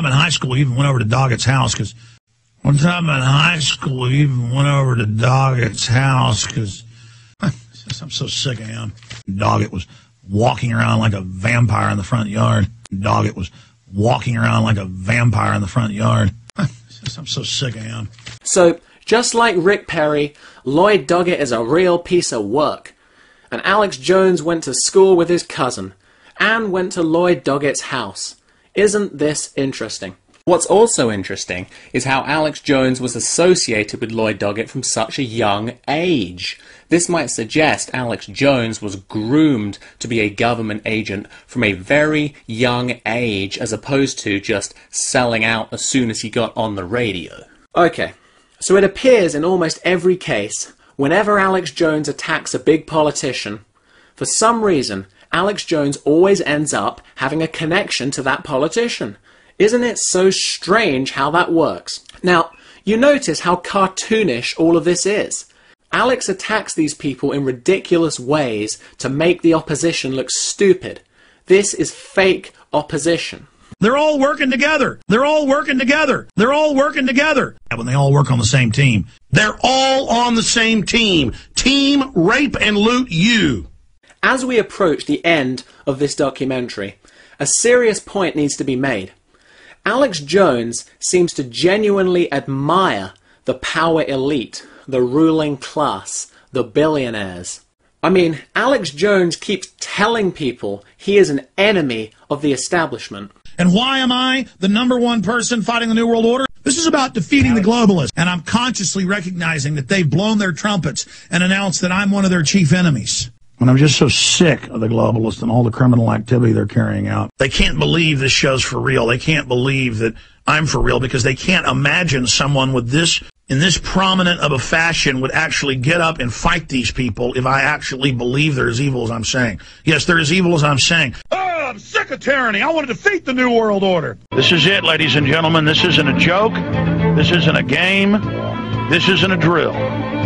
This is toe-to-toe InfoWar with the New World Order. I'm sorry, though. If it's part of the New World Order plan, I'm against it. If it's part of the New World Order plan, I'm against it. So, Alex Jones claims to be anti-establishment, but then Alex Jones points out the government wants to pose as anti-establishment. Well, that's what he said, Cass Sunstein, as you know, in that Harvard paper and others, said the mainstream media has no credibility. We've got to pose as anti-establishment to sell this stuff. And you listen to Alex Jones talk about the elite. He seems to really admire them. He seems to really look up to them. These people are geniuses. That's why they're in control. But see, the genius of the elite is as long as we're unconscious and always distracted by the latest flashy colors thrown up on our face by the peacock that's the New World Order. Oh, don't think the elite themselves are really preening and into all of that. That's why they all look like hell, the real elite, because they don't care what they look like. It's all about the mind. Their genius is they know we're innately terrified. You do have to hand it to them, though. These people really got their stuff together. They're bold, folks. That's why they're in control. They're bold and they're ruthless and they're evil. And they enjoy their work. They don't just do it cold-bloodedly. They enjoy it. It is jealousy, though. I mean, I want to be around successful people, dynamic people. I like successful, cool, smart people. I admire them, and I thought everybody else was like me, Bob. But I guess most winners do admire other winners. Losers can't stand it. I find that a lot of folks that are anti-New World Order, they're just mad at anybody who's successful, including the elite. They're just mad at anybody who's successful, including the elite. My God, these people are incredible. My God, these people are incredible. My God, these people are incredible. They're very bold. That's why they're in power. They take action, the people don't. They take action, the people don't. See, this is all going to be done through psychological warfare. These people are smart. It's why they're in control. These people are smart. It's why they're in control. These people are smart. It's why they're in control. You can attack the globalists, but one thing you got to give them is they are bold. They are cunning. They have amazing will. You got to give it to them. They are bold. They are cunning. They are ruthless. They are reckless. And the reason they're in power is because the people are so stupid. That's why they get away with murder, because they're dumb. They're in control because they're stupid. No, they're in control because they're smart and they're ruthless and people are gullible and are spectators and sit there and suck their thumbs all day. They're in power because they're ruthless. They're in power because they're ruthless, and we need to grow up and get serious. And we need to grow up and get serious. Why do you let them do all this to you? Why do you let them do all this to you? I mean, do you as the public like them laughing at you thinking you're stupid? Do you like being conned? Do you like being suckered along with all of this? We're like a broke back, toothless hooker with cigarette burns all over us with the pimp slapping us around, and that's all we know. Just stop being such schmucks, folks. Just stop being such schmucks, folks. Just stop being such schmucks, folks. We're known as the schmucks that'll take anything. I mean, you guys are complete and total Jim Jones, Kool-Aid drinking fool. You love to be suckered. And then I remember watching Real Class Reports and then watching Miss South Carolina, and I realized that Beavis and Butthead's report, which was meant to be an example of low-grade moron idiots, they were more eloquent and intelligent than the average person. And they know the average brainwashed person tuning in can't even understand what I'm saying. Of course it's all true. They see, that's why I was laughing earlier, was to show you how they're laughing at you. Alex Jones keeps saying the people deserve what they get. So it's also blowing their trumpet saying, look, we'll tell the world we're going to kill you. And look at these slaves. They won't even listen to you. I've had elitists tell me that. They go, Alex, you notice you lay all this out and the slaves don't care. They want to be slaves. They want to be slaves. They want to be slaves. And the public is loving it again. Oh, con us again. Take our bank accounts. America is known where the dumb idiot schmucks live that'll put up with anything and have never seen tyranny they don't love. We're poisoning the people for their own good because they're scum and they deserve it. And the slaves want to be slaves. They love being scammed. They love being conned. They love it. They love it. They love it. Stop being so sappy and so weak and so passive and so trusting. And the public still says, hurt me more, hurt me, I love to be a schmuck, please hurt me. You know, you'll lose everything, but that's what you like. You like being a schmuck. You like being taken for a ride. You hadn't seen a sucker you don't want to suck on. And until we realize that we are known as the sucker, we are known as the idiots of the planet. They're like, oh, the nation of idiots. You mean those people that think they know it all and think they run it all and think they're invincible and think they're free. You mean those people. And Henry Kissinger calls the military dumb animals to be used, calls the police dumb animals. They think you're dumb animals. And in a way, you are. I mean, Kissinger writes books calling our military dumb animals to be used by the New World Order.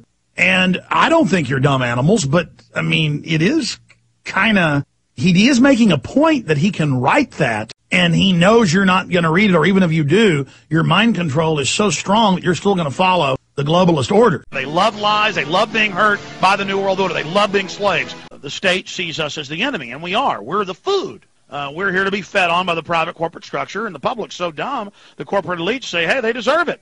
So, okay, fine. In fact, the whole thing may even be genetic. You were born to be a slave. This is a nation of suckers born to be taken. At the heart of it, they are social Darwinists. They're saying if we kill 1 billion people, since we are in the positions of power, that means genetically we got the power because we were the best, and so we're helping the earth by killing you. This is a religion of DNA. This is a eugenics cult. Everything is race.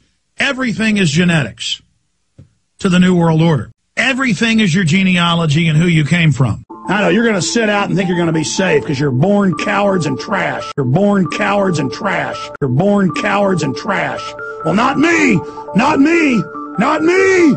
I won't urinate all over my forebears. The New World Order won't even talk to you unless you've got a very, very high IQ and unless you've got bloodlines that go back into their bloodline. I've also been told by top globalists that they enjoy hearing about how evil they are. The New World Order won't even talk to you. I've also been told by top globalists the New World Order won't even talk to you. I've also been told by top globalists you probably had cowardly forefathers. A lot of this is genetic, who wakes up and who doesn't. And at a certain level, the elite are right. And at a certain level, the elite are right. And at a certain level, the elite are right.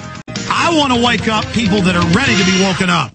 These schmucks are born to take it. Let's take everything. These schmucks are born to take it. Let's take everything. These schmucks are born to take it. Let's take everything. They were born to be scammed. They were born to be defrauded. They want it. So the elite are so smart and the public is so dumb, but Alex Jones would never join the elite, no. Oh, I'm so thankful that I was not taken by the New World Order. I'm so thankful that I woke up. Oh, I'm so thankful that I was not taken by the New World Order. I'm so thankful that I woke up. I got a good enough brain, and I've studied history to see their entire program. And let me tell you, it's unbelievable.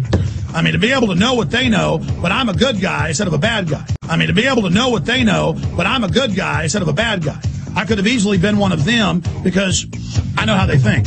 I could have easily been one of them. I could have easily been one of them. I've met with major CEOs, biggest Hollywood people there are, you know, just huge. And I always have done this, you know, as a quote journalist. They say this is off record. People know I don't ever break off the record meetings. And they go, Alex, you try to warn them. And look, some listen, most don't. They want to be slaves. They want to die. You know, join us. You're smart. You're good. You know, that's the sales pitch. Is that the slaves don't want to be free. But I've had them offer me millions of dollars and promise more if I'd sell out. But I've had them offer me millions of dollars and promise more if I'd sell out. Folks, either you get sucked into goodness or you get sucked into evil. You're going to serve one of them. I've had other people contact me and say, listen, the public scum, they're a bunch of trash, a bunch of backstabbing garbage. They will destroy you. You need to join us. You're one of us. They will destroy you. You need to join us. You're one of us. Oh, he's a big liar. He's a government agent lying to us. Regardless of who I am, if you haven't been noticed, I'm a good guy. Regardless of who I am, if you haven't been noticed, I'm a good guy. You see, the elite are only filling up a position.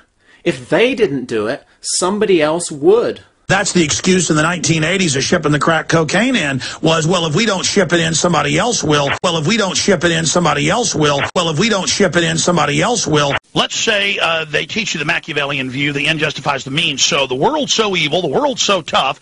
Alex, you just can't handle the truth. We've got to bring the narcotics into the country because if we don't, some other nation will get control of that. People are always going to want drugs. What elite wouldn't do this? What elite wouldn't do this? What elite wouldn't do this? That's why they're on top. That's why they rule. Because they're the most evil. And they just snicker. Or they act sad and go, well, you just don't know the law of nature, do you? We're just doing something inevitable. If we didn't act like this, somebody else would. And it's so important to control the people in a hierarchy because it's about survival of the species. We could be extinct at any time. I've sat around many times at events and talked to high-level globalists who say, Jones, is this off the record? Yes, it's off the record. Yes, I hear you're a man of your word. Well, let me just tell you. Of course things are the way you say, but that's the way it is. The public are even more vicious than us, and we have to be corrupt just to keep them in check. Your so-called supporters would chew you into pieces in a matter of minutes, is basically the line. And to discover all of this and to find out that a lot of intelligentsia, a lot of money, a lot of smart people I talk to, go, Alex, we know, we're joining it. It's the only way to survive. And you listen to Alex Jones, he seems to blame the problems on local corruption.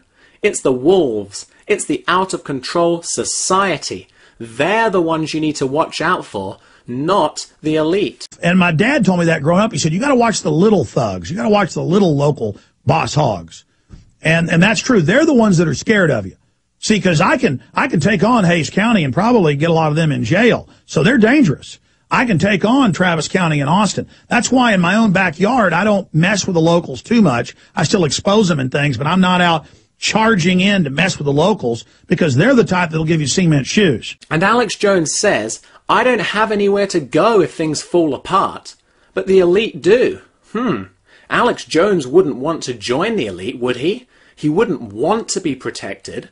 All of the elites in the last 4 years, they've all left. Okay? They have left to the Cook Islands. They have left to the Bahamas. They have hired security details with automatic weapons guarding them. You understand? They're going to sit offshore while they fully implode us. Do you understand? Well, I'm not a billionaire. I'm not a millionaire. I don't have anywhere to go. This is all I've got to this country. And then we listen to Jones. He keeps talking about all these globalists he talks to. I was talking to one of the wealthiest women in America, found out that she owned a defense contractor company and all this other stuff. And she knew because she's up there at the higher echelons and also lives in New York at the time and understood how real this was. I had David de Rothschild, heir to the entire Rothschild fortune, the son of Lord Rothschild, taking over all his companies on 3 years ago. And he said, Alex, there is no plan for a global carbon tax. I'm told from high-level sources that actually a lot of globalists listen to this show because they enjoy it. They like it there's somebody out there telling them what's being done to you. So we called Barnett. I called him during a break, and I said, why don't you come on? He said, I'm not going to grace and give validity to anything you say. I'm not coming on your show. And I said, your New World Order will be defeated. We're going to stop world government. And he's just like, keep on praying. Keep on hoping, and cackled like a witch.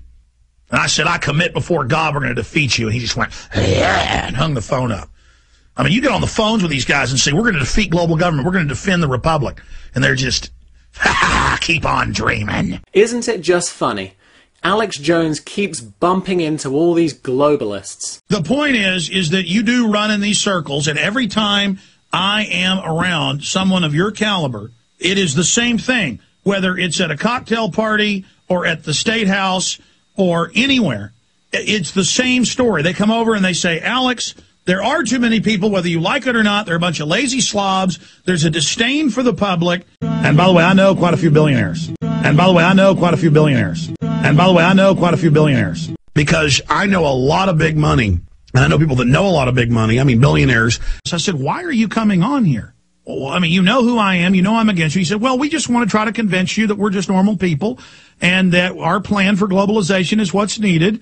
And we're interested in understanding you, Mr. Jones. We've already had number 3 in the Blair government, Michael Meacher. I flew to London to interview him 3 years ago. It's in Terror Storm. Say it's an inside job. Number 3 in the Blair government, Michael Meacher. I say it's an inside job. And the globalists are protecting Alex Jones. I don't have any delusions of grandeur. I know they could smash me flatter than a pancake into a bloody mess. I'll tell you about the Delta Force, the federal government's hit squads who murder whoever they want, whenever they want. Let me explain. They don't need to go out and hire hit teams. They have hit teams in every city, okay? Government gives the order, you die. They'll kill anybody they want, whenever they want. And this country still has a lot of freedom. It still has a lot of good people in government. There's a reason I'm still on the air. There's a reason I haven't been killed. There's a reason. God's protecting me, but also there are a lot of good people in the system, and they're finally waking up like the population. They're just like everybody else. It still has a lot of good people in government. They're just like everybody else. It still has a lot of good people in government. They're just like everybody else. We have a lot of friends in government and in companies and corporations, the military, the police. They know this is true more than anybody else. We have a lot of friends in government. We have a lot of friends in government. Now, listen, we got people everywhere. In government everywhere, and the military, the police, and our numbers are growing. Our people are growing exponentially. They're everywhere. And the globalists trust Alex Jones.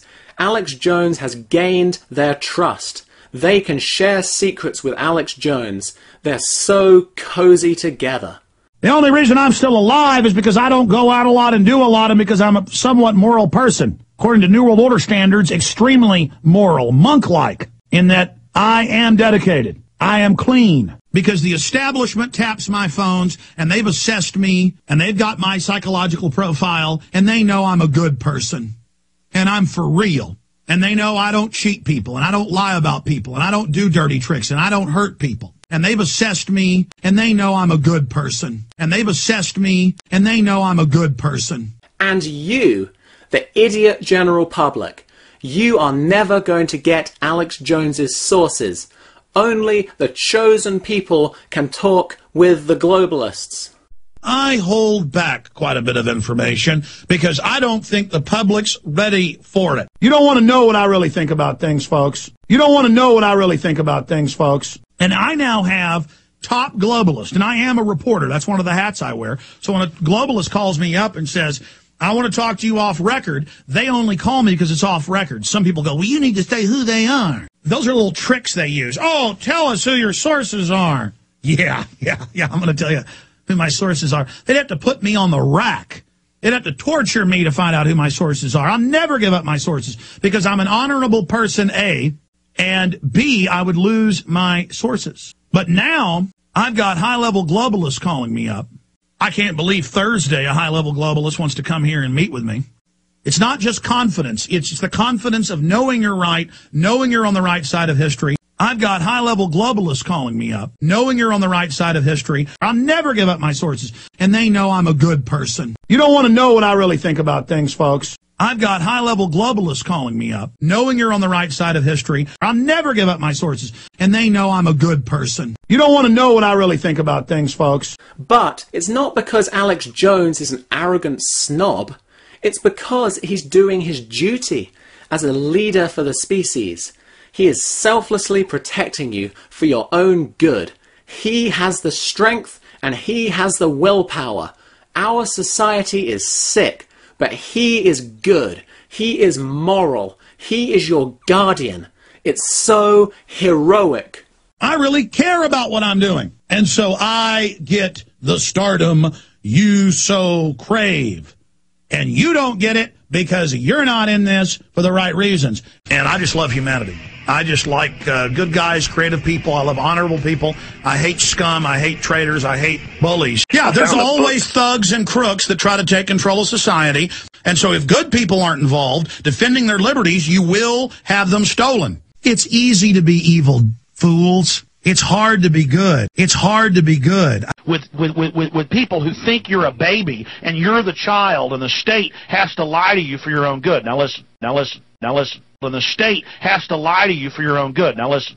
The truth is, I've hung out with people you wouldn't believe. The truth is, I've seen things you wouldn't believe. The truth is, because I took action against the New World Order, and most people were too timid to do it, it's taken me to very high mountains. I've been taken up to the mountain and offered great power by the system. But because I was offered the great power, I realized it was crap. It meant nothing. It means nothing. Money means something if your car isn't running and you can't feed your family. It's very important up to that point. Once you're comfortable, it means nothing. What matters is that you're an honorable person and that you help other people and that you understand you're part of the species and part of a continuum and that there's evil that has to be faced. That's what will fulfill you. You're not fulfilled because you aren't tuned into reality. I don't know, I'm just changing as a person where I almost enjoy taking the blame. I almost enjoy being hated because I understand that spirit of being humble is really not even the strongest spirit, even though it is. It's just that's what I was meant to be. That I'm home now. I've always been a good-natured person. Like, you say, oh, that dog's a good-natured old dog. I'm a sweet person. And I always grew up thinking everybody was like me. Everybody was sweet and loving and had a big heart. And they don't, ladies and gentlemen. We're a very sick society. You think you're so tough. You think you know what power is. You think you know what evil is, little boys. And you don't. You don't have the mental strength to defend the republic. You don't have the mental strength. The globalists will decide what you think, and you will play along with it. It's like Karl Rove told the New York Times, we control reality. And we'll change reality next week and you'll believe it. We're history's actors now. And the whole thing is really just a big joke. It's about having fun, playing with the public. But Alex Jones never does that. I've actually found that a lot of people who find out about how humans operate, that find out psychological tricks, who get trained by government and industry and PR and propaganda, it is my experience that a lot of people, when they find this out, get a sense of satisfaction, and they laugh about it, and they enjoy it, and they write books about it, and they celebrate feeding on people and dumbing people down and using their ignorance to control them, Princess Diana told everybody that Prince Charles told her face-to-face, I'm going to kill you in a fake auto accident. Using their ignorance to control them. This tells us a lot about the globalists. They're very intelligent, but they're also psychopathic. I've got high-level globalists calling me up. They're very bored. This is, what all these aristocrats having too much time on their hands turns into. I've got high-level globalists calling me up, and this is what they giggle and snicker about in their little secret meetings. I've got high-level globalists calling me up, and they think their revelation of the method is funny. And once you join the elite, you are above the law. And as they burn the local boss hog police, but they never burn the big boys. Government officials live in these lavish homes right off the beach or in the gorgeous, it's the most beautiful place in the world. Then the public, because it was supposedly a parkland, are supposed to be able to hike in there. The police arrest you. They go, this is ours, get out of here. Right. So they're actually seizing their own little fiefdoms. If you're a multimillionaire or a billionaire, there are almost no investigators for you. They've cut them down to nothing. And they put the investigators not on middle-class people making $100,000 a year. They put the fraud investigators on blue-collar, people making $20,000 a year. Because, again, crooks run the system. They're going to grab every American around the throat, no matter how poor you are, how rich you are, and they're going to squeeze money out of you, except for the ruling elite who are exempt from all their own laws, And the whole thing is such an exciting adventure. Man, my life's a spy movie, ladies and gentlemen. And I'm not a spy. I wasn't trained to do this. So we don't stand up and fight these creatures, just for fun. We do this because we know that there's no other choice. And it is the best feeling and the most fulfilling thing in the world to just gut up, get past the fear, then you won't have it anymore. Once you go through fear, it's gone. And it is animating, the animating contest of liberty. You aren't living.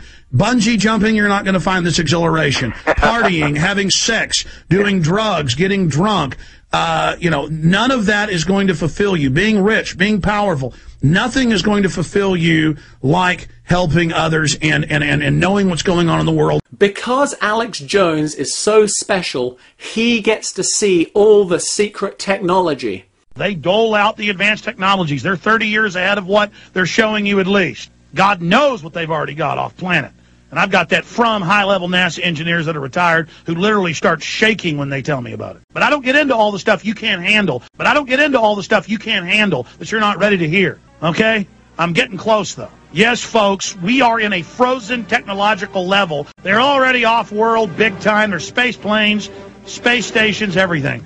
And of course, being such an important person, Alex Jones gets all the most attractive women. I've been in New York and had literal Russian spies there trying to put, number 10 blondes on me. Number 10 blondes on me. And it's not that Alex Jones is special. It's that there are really spies and intelligence people going all over the place, operating all the time, and the general public just doesn't know this. They don't understand this. So you're hanging out with the Crown Prince, and you're telling me you were in a capillary sub-meeting of Bilderberg, because I know they have those, well, I know you're not supposed to say. You're just letting me know you were in the area. All I can say, I was in the area, and many of the people that were there and our members are, in fact, people that I converse with on a regular basis. Now, I noticed that big palace with 3 hotels they shut down was right off the bay with all the yachts. Yeah. So I guess you were back and forth. The yachts are great. What about, what's on them is even better, huh? Well, power brings money. Power brings sex. It brings it all. Well, power brings money. Power brings sex. It brings it all. They're lawless criminals. I saw an AP report that they're putting up signs all over D.C. saying this is a prostitution-free zone. I thought it was already illegal there. Truth is, most of them are using them. They're all over the streets. I was just there a few months ago. Hookers everywhere. You ought to see Georgetown, the elite areas. The Watergate Hotel, we were going there to do an interview. Hookers everywhere. Executive limousines pulling up a Secret Service saying, turn your cameras off. Turn the cameras off, hookers get out. Hookers everywhere. I mean, I've been in D.C. quite a few times, and I've gone to events. We went to just shoot video of the Watergate when I was there a few months ago to cover Bilderberg, and there was just perfect 10 hookers walking around everywhere. Just really gorgeous women. The creme de la creme of America, all paid for with defense contractor money and others, which again is tax money. And you also saw all these, military-type guys going up in and out. That's what the congressman liked particularly. So you saw the male prostitutes, and you saw the female prostitutes, and they're just everywhere. And then we went to a restaurant in Georgetown, eat Italian food, and there were hookers coming into the bar and Mercedes pulling up with Secret Service to put them in and drive them off. I mean, just hookers everywhere. I mean, this is the type of corruption we're talking about. I mean, you're literally, when you're in the nice part of towns in New York or in D.C. or in L.A., there are just hookers everywhere. All the beauty queens, it's all there. The most beautiful ones aren't even in porn, folks. They are just $2,000, $3,000 an hour hookers. Now, I'm getting off into this instead of covering the fact that we have these same bankers totally imploding the economy right now. The point is, Washington is so corrupt that these guys don't trust you until you have gone to these meetings and wallowed in the sex, the drugs, the gambling. I've got high-level globalists calling me up. In the sex, the drugs, the gambling. I've got high-level globalists calling me up. That's another way they pay these congressmen off. They show up at these hotel rooms and private retreats and resorts in and around D.C. and Chantilly and areas of Maryland and D.C. itself. And they go, oh, Congressman, here's $25,000 in chips. I've got high-level globalists calling me up. And these guys will go every night and get totally drunk with the lobbyist with free chips. I've got high-level globalists calling me up. And then they like to go right upstairs. They purchase the hookers with the chips. Now, ladies and gentlemen, that's how this is done. Like, we even got some video of the hookers last time we were in D.C. We got some shots of them getting in and out of the cars from the back. This kind of stuff gets you killed, but it's just unbelievable. Can you imagine how that corrupts these cops? Free money, whores, everything. Because the low-level people are getting hundreds of thousands of dollars a year and all the free hookers they can imagine and free jet trips everywhere. Being clean, not that I'm perfect, You know, I drink and smoke and I try to quit all the time, but I mean, I'm weak. But the point is that I got all these women, literally, folks, and most of them are probably government, just throwing themselves at me. And I know that, number one, I wouldn't get my work done. Number two, most importantly, I'm married and love my children and my family. But number 3 or 4, morals have been developed and designed because it's what makes you straight and strong and focused. But the general public is all animalistic down. I mean, I'm more into the stars and space and the mysteries of the universe and working with and helping others. I get a bigger thrill out of that. And so you can't buy me off. You can't buy me off with sex, money, power. You can't threaten me to back off, because who I am and being good and being a good sentient creature is more important to me than all the treasure in the world, which is all a bunch of crap. I got all these women, literally, folks, and most of them are probably government, just throwing themselves at me. I mean, listening to Alex Jones, I get the impression he is really trying to sell you on joining the elite. This is a recruitment operation. They're now going to try to recruit you. That's why you hear CIA ads on radio and TV. They go, listen, the slaves don't care. They want to be slaves. Yeah. And you ought to join us. Protecting the country's security is a tough, mean, dirty, nasty business, he said. You got to work on the dark side. Remember that quote from Cheney? You got to work on the dark side sometimes. These are evil people. It takes one to know one, doesn't it? It takes one to know one, doesn't it? It takes one to know one, doesn't it? We need people to be bold.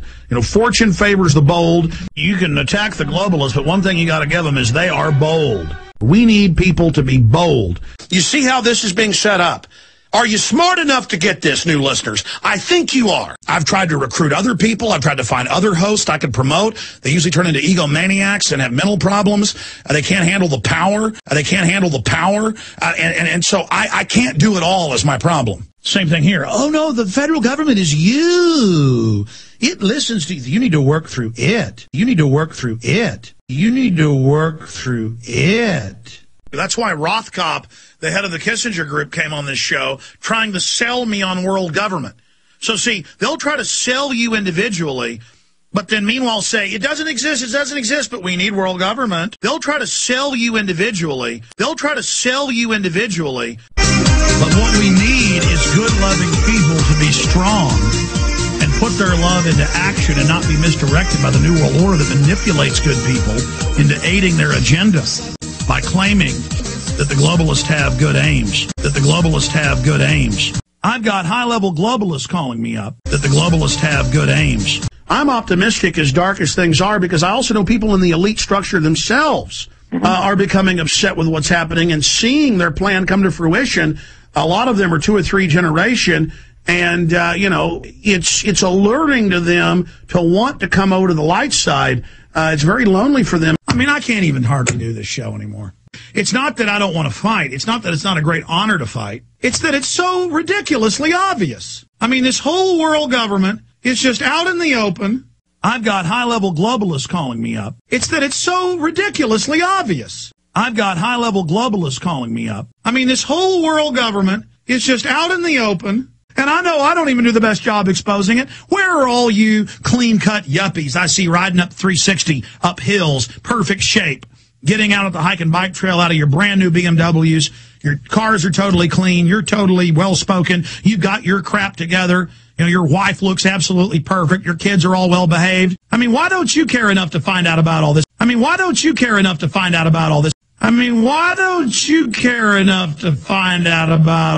It's just too many people are sitting by and counting on those of us in the front lines to keep carrying this on. They don't realize we need them to join us in the front lines. I've got high-level globalists calling me up. We need them to join us in the front lines, not behind us, but right beside us. Well, it actually is the coolest thing you can be. I mean, that's what all Hollywood, the government heads are into. What do the elite think of you and I? I mean, I know I've talked to some of them, and they've laughed and said, look, the public scum, they want to be destroyed. Let them, join us, ha, ha, ha. Join us, ha, ha, ha. Join us, ha, ha, ha. I mean, that's kind of the attitude. They don't have to play by rules. And they know that most intelligent people who can figure this out decide to go join the system because they get scared. And they say, well, I can't beat them. I'll join them. I'll just go serve the system. And that's what the elites say. They say, oh, you understand it, so you're one of us. Don't, you know, those idiot scum down there, they won't want your help anyways. And in many respects, that's true. Most intelligent people who can figure this out decide to go join the system. I can't beat them, I'll join them, I'll just go serve the system. They say, oh, you understand it, so you're one of us. And in many respects, that's true. And in many respects, that's true. And in many respects, that's true. And let me tell you, it is not pretty. And it takes a strong heart and mind to be able to focus on it. Because when you stare into the enemy operation, you see the design of not just their control grid, but of the entity, of the intelligence, of the group collective of sociopaths and psychopaths and hyper-competitive control freaks that run this system. And when you look into their system, you notice they're looking right back at you. And they're saying, why don't you join us? They say, why don't you join us? And they say, because you are flawed and emotional and sentimental, and you have a persecution complex.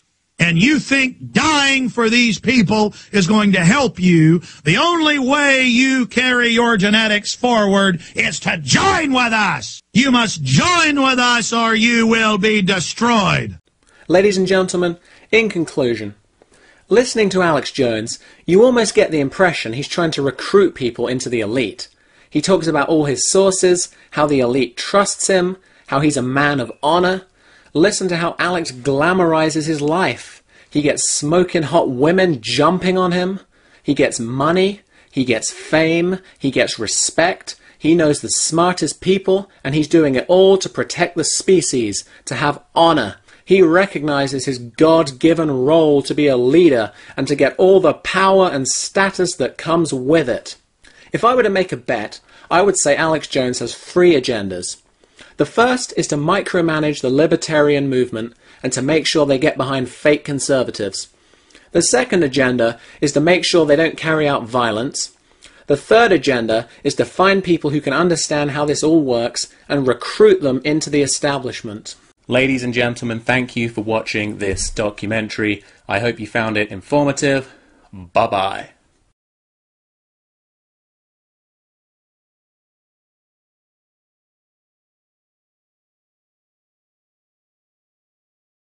Occasions. She was very friendly to Alex. Alex was very friendly to her. They supported each other. Does it make any sense whatsoever that Medina would be calling Alex despicable? Of course she wasn't calling Alex Jones despicable. So what's going on here? Was Alex Jones working for Rick Perry the whole time?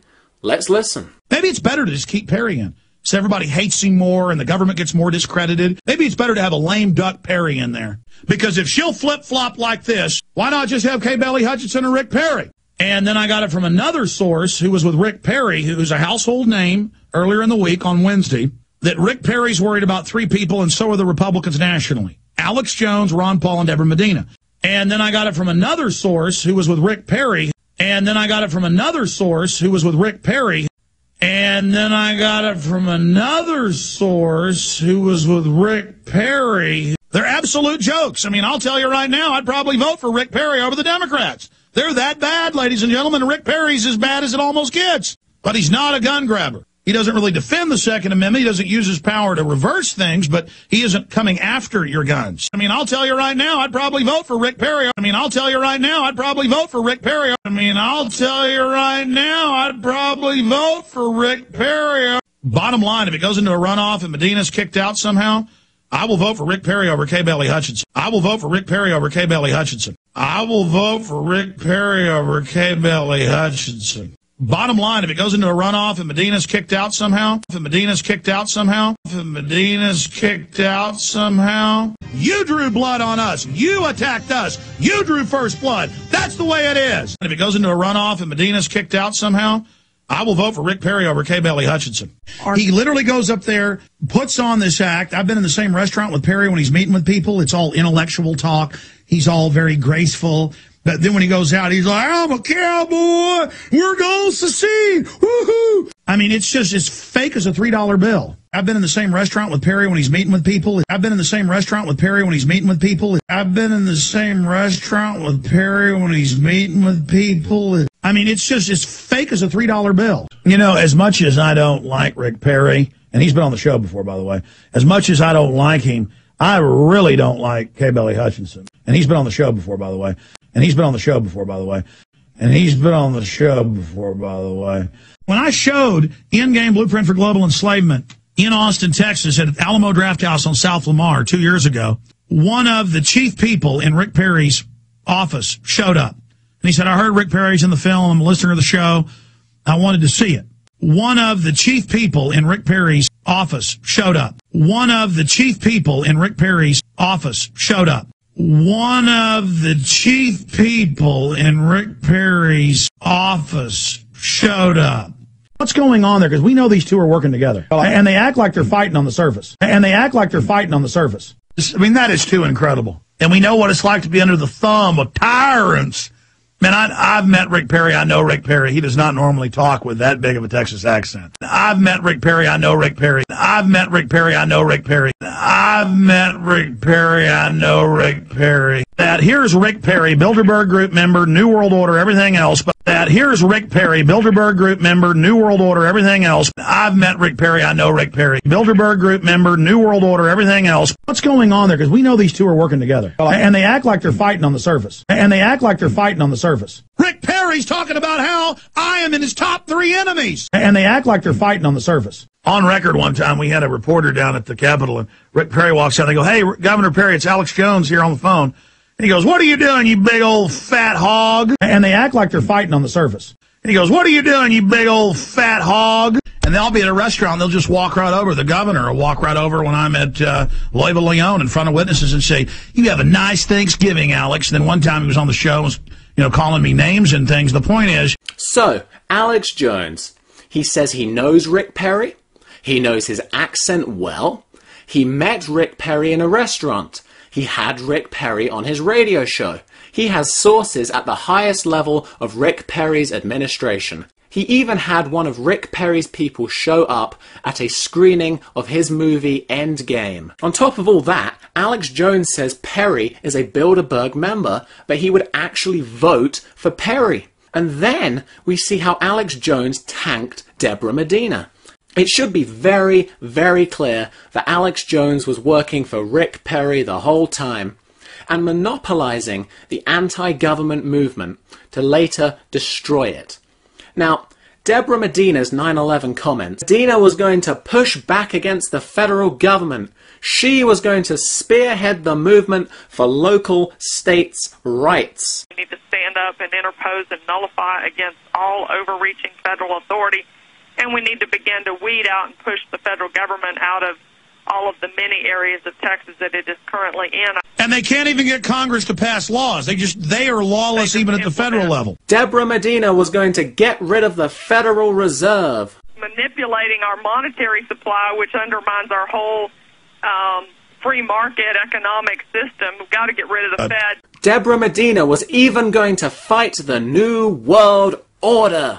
I have a question here from Twitter. If elected, would you continue to speak out against the New World Order? Absolutely. Shifting gears, I've got the printouts, different newspaper and TV polls, some 91%, the lowest 68%, every poll saying you won the debate. The polls say you won the last debate, and we've got to get you for governor. You've got a chance to win. You're winning on all the polls. You're surging in your overall numbers. People have to call their friends, their family, call talk radio. I'm hearing talk radio is on fire with you. Folks, we have a chance, and this will send a message nationwide. Everything was going so well. Deborah Medina was about to win. The establishment was finally going down. Deborah Medina and Alex Jones were going to bring down the New World Order. Then something strange happened. Now we have somebody who had 4% of the vote, has no money for ad campaigns. And now she's up to, in 3 or 4 weeks, she's up to 24%. Welcome to the program, Deborah Medina. How are you? Great. Good to be with you, Glenn. There was a theme that ran against you, and that is you're a 9/11 truther. Do you believe the government was any way involved with the bringing down of the World Trade Centers on 9/11?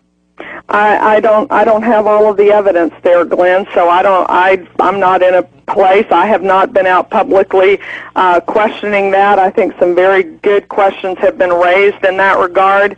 There's some very good arguments, and I think the American people have not seen all of the evidence there, so I've not taken a position on that.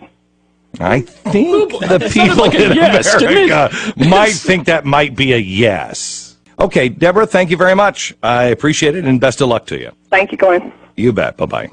I think problematic. While I don't endorse anyone, I think I can write her off the list. Let me take another look at Kay Bailey Hutchinson if I have to. Rick, I think you and I could French kiss right now. Let me tell you something. He's a damn handsome man. He's a damn handsome man. Looks good in a pair of jeans. Wow. He's a handsome man. Wow. Deborah Medina went on the Glenn Beck show and just couldn't decide whether 9/11 was an inside job or not. Glenn Beck jumped on the attack, and from here on, Deborah Medina's chances of winning were completely and utterly zero. Now, Alex Jones was very quick to jump on this. Glenn Beck was a traitor, a scumbag, an anti-American, a fake conservative. Let's listen. He's there as a gatekeeper to be the leader of the Patriot movement, and we see him always at key moments showing he's a Benedict Arnold because it's such an example of sabotage. Glenn Beck with the Perry campaign, within 35 minutes, they already had robocalls going out that she's a 9/11 truther when I never asked her about that on air. And so they're sending in their agents like Glenn Beck to pose as one of us, so at key points, he can sabotage our movement. Yes, what a traitorous attack on Deborah Medina. Glenn Beck is such a traitor. Now, what happened 8 days later? Deborah Medina agrees that 9/11 truthers' beliefs are despicable. And I'm going to withdraw my support for Deborah Medina in this election if I don't hear an apology and a clarification on this. She needs to explain herself. For him to sit there and say we're despicable, we're horrible, we're evil. I'm not supposed to question that. I'm despicable to all my family listening in Dallas to the #1 talk station. I'm despicable. You agree that I'm bad? I mean, I'm despicable, and I'll show her after saying there's a lot of questions, people have a right, and then I'll show her saying it's despicable. I don't like flip-flopping. I want people to do what they say, and at this point, we can't believe anything she says if she gets in office, if she'll flip-flop like this. She better, hey, she's going to find out that who's really supporting her and that she better watch it. I just can't handle it anymore. I can't handle politicians. She did the bad thing. You understand that? We need people elected that do what they say they're going to do. I wasn't mad at her when she said, I'm not a 9/11 truther, but I support people's right. Then, a couple weeks later, there's a new Deborah Medina. It's just a dirty taste in my mouth to commit to somebody, to trust somebody, and to see this type of attack on us. I can barely even do this radio show now. I'm so angry. Ugh, disgusting. Makes me sick. We're despicable. They must not be worried now if she gets elected. That means if she ever gets any political heat, she'll just flip-flop. I'm nobody's sucker. I'm nobody's property. I'm nobody's dupe. You understand that? Now, my question to Deborah Medina is, if she'll come on, that's fine. I'm sure they'll chicken out. I don't care. Weeks before, after Glenn Beck, oh, I think the way those buildings fell, I have questions. Now we're a despicable, horrible cult, and I agree. And then I'm bad. Alex Jones is bad for actually being steadfast and seeing a flip-flop like this and getting angry. I want you to call Medina. Their lines have been busy. 877-WE-TEXANS. Yeah, we Texans aren't double talkers and flip-floppers and side crab walkers. That's what we're talking about, is a bunch of double-talking people. I've had it with double talk. I mean, this is unbelievable, and I'm not putting up with it. I don't know if she can retract it if she wants or clarify it. Fine. Are they just, despicable cult of dangerous scum? Absolutely. Absolutely, Mark Davis. I agree. It's ridiculous that I would even imagine to be involved with those people. And then I'm like, my God, what a betrayal. I feel betrayed. I think it was the relish. Absolutely. Oh, yeah. That's what happened. And somebody slaps me upside the head, I stand up against it. Get that straight. But again, I guess I should just say, yes, I'm despicable. I grovel to you. I'll slit my wrist for you. Anything you want. You are God. I'm not allowed to have my morals or my stands. I'm evil. I'm bad. Oh, my God, I'm despicable. I have to call these people out. Okay? That's what I do. You had to stand on principle and say, look, I agree people should be allowed to ask for an investigation. But no.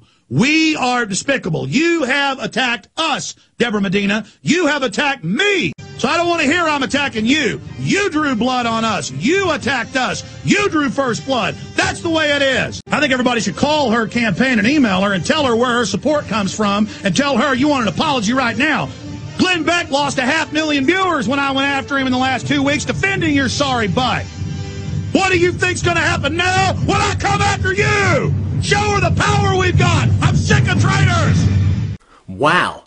Alex Jones is bashing Deborah Medina like it's David Rockefeller. Why did Alex Jones completely tank Deborah Medina's candidacy live on air? Why would Alex Jones try to destroy the constitutional, libertarian, conservative candidate? What did Deborah Medina do that was so bad? Let's listen. To Austin, welcome gubernatorial candidate Deborah Medina. Hey, Deborah, how are you? Good. It is nice to have you. Let's do two things. Let's take a couple minutes and wrap up the 9/11 thing. My assertion is it would have been over by now, would have been over in a day, if after the Beck thing you'd have said, boy, I'm sorry, I messed up. I should have identified this 9/11 truther movement as the despicable paranoid cult that they are. What a horrible, hateful belief to have in your head that 9/11 was an inside job. Why didn't you do that? Yeah, I agree with you, Mark. You know, I laughed it off whenever he said I was a truther because I thought it was so absurd, and I should have just said no, absolutely, I'm not a truther. I think it's abundantly clear I'm not a truther. You know, those things happen to us, and we pick up, say, should have done that better, move on, and that's what we've done. Then there's just one other thing that's left, because not being a truther is great. I'm thinking, of course you're not. Of course you're not. But sometimes the wisdom is defined by knowing whom to praise and whom to, quite frankly, condemn.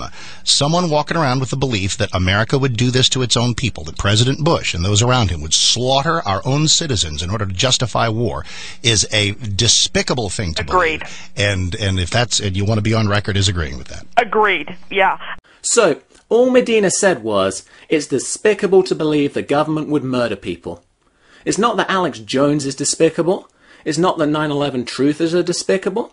The act of the government murdering people is despicable. That is what she said.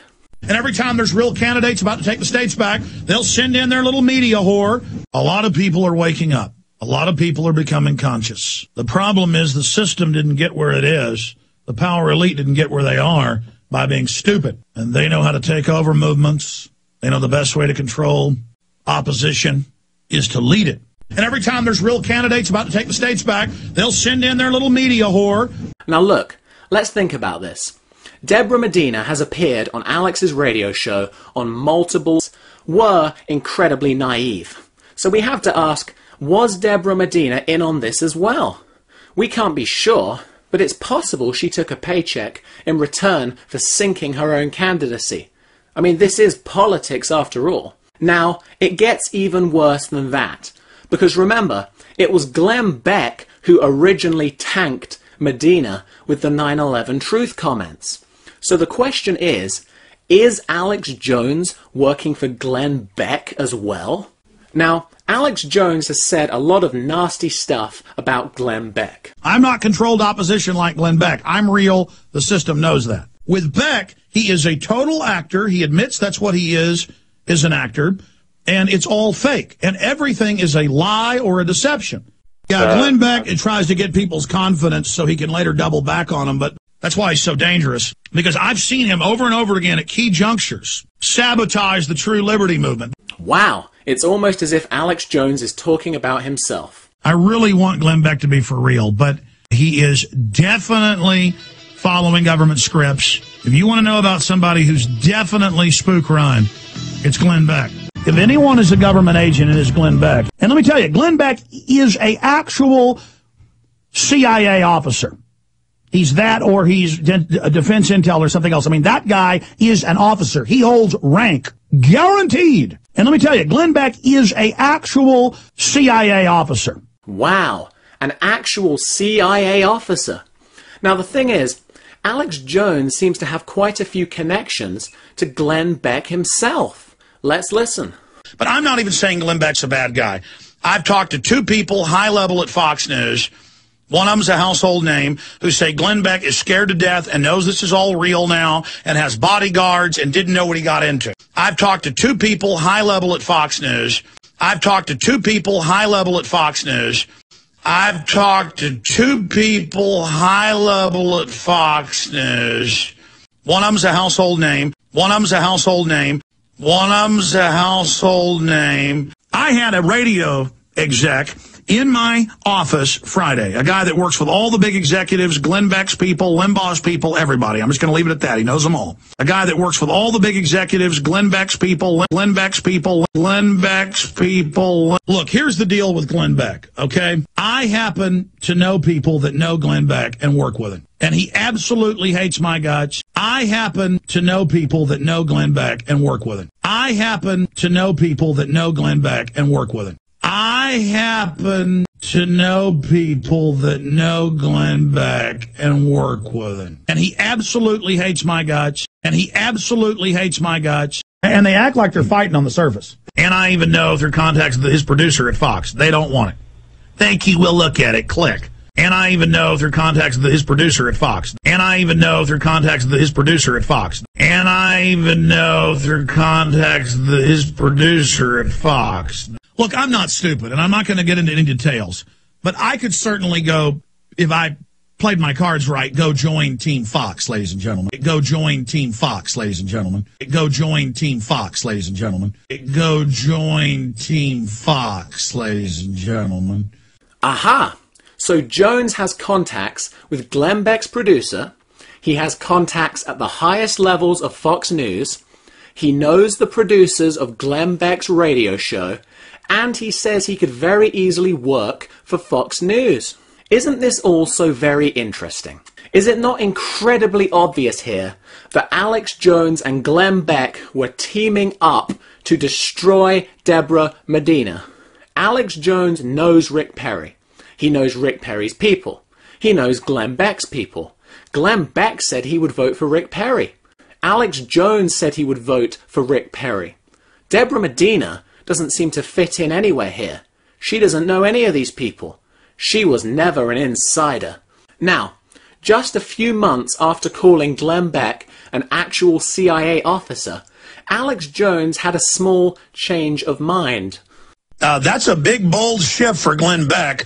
What's your take on him coming out and talking about false flag terror? Coming out and talking about false flag terror. Coming out and talking about false flag terror.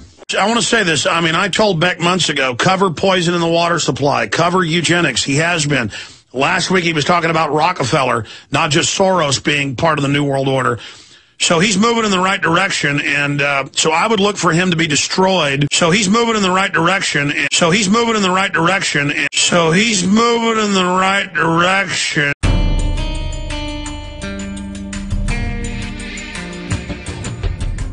Okay. Number one, Alex Jones is a complete liar and puts out complete and utter 100% disinformation. He invents conspiracy theories for fun, profit, and to mislead people. Number two, Alex Jones makes very, very bad predictions on a daily basis, and they never come true. Number three, Alex Jones wants you to think he's a threat to the establishment. He faked the Bohemian Grove video.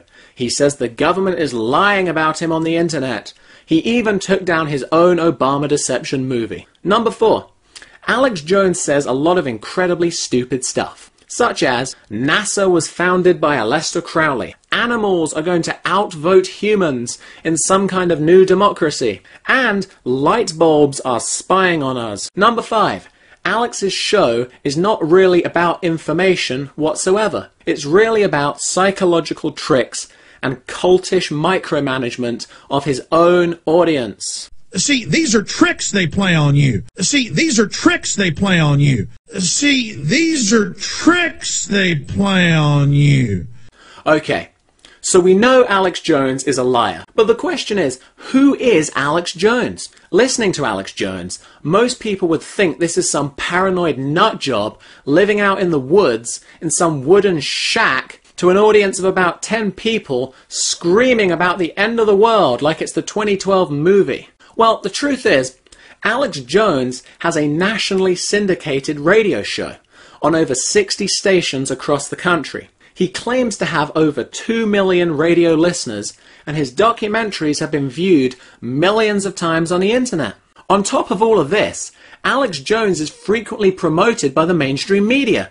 Alex Jones has appeared on Fox News, CNN, ABC News, and others. Alex Jones hasn't just been promoted on the news. Alex Jones is also well connected in Hollywood. He's appeared on numerous entertainment and pop culture TV shows to talk not only about pop culture, but also to talk about his conspiracy theories. So the question is, why does the establishment love Alex Jones so much? What agenda does Alex Jones serve? Who does Alex Jones work for? Okay. To answer this question, let's go back to late 2009, early 2010.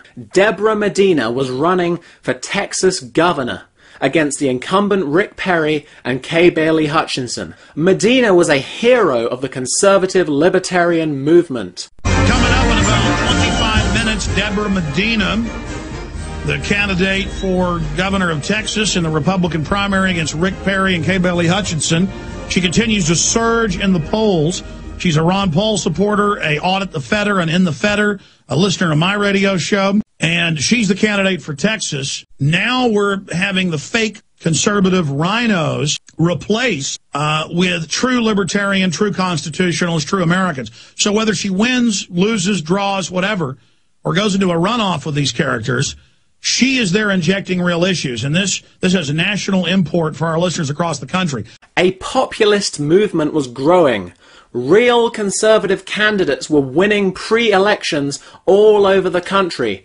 The New World Order was going down. Deborah Medina was going to spark a movement to finally take back the United States of America. But all over the country, pro-liberty candidates are running in the Republican Party. This is very, very exciting. I mean, the city of Austin is a criminal group. We need your help. We need you as governor. If you could become governor, and it will then be a beacon to other states, Texas leads the nation, that if you can win in Texas, then in other gubernatorial races coming up, other in the Feders, true patriots, true libertarians, true constitutionalists will have even bigger shots. That's why this race is so important to the rest of the country. Deborah Medina was the only candidate who would support the individual, the business owner, the real American. Deborah Medina was going to eliminate the property tax. Well, the biggest thing we have to understand is the importance of private property ownership to a free and prosperous people. We don't own property in Texas. We don't own our homes. We don't own our businesses. And the property owners along the border are being run over by trespass every day. We've got to understand. That's right. We don't own it. We pay a rent on it. Go ahead. Got to understand the importance of private property ownership. That means eliminating property tax in Texas, finding another way to fund school and local government. Yeah, government's too big. I mean, we built this country without all these taxes. And that's not all.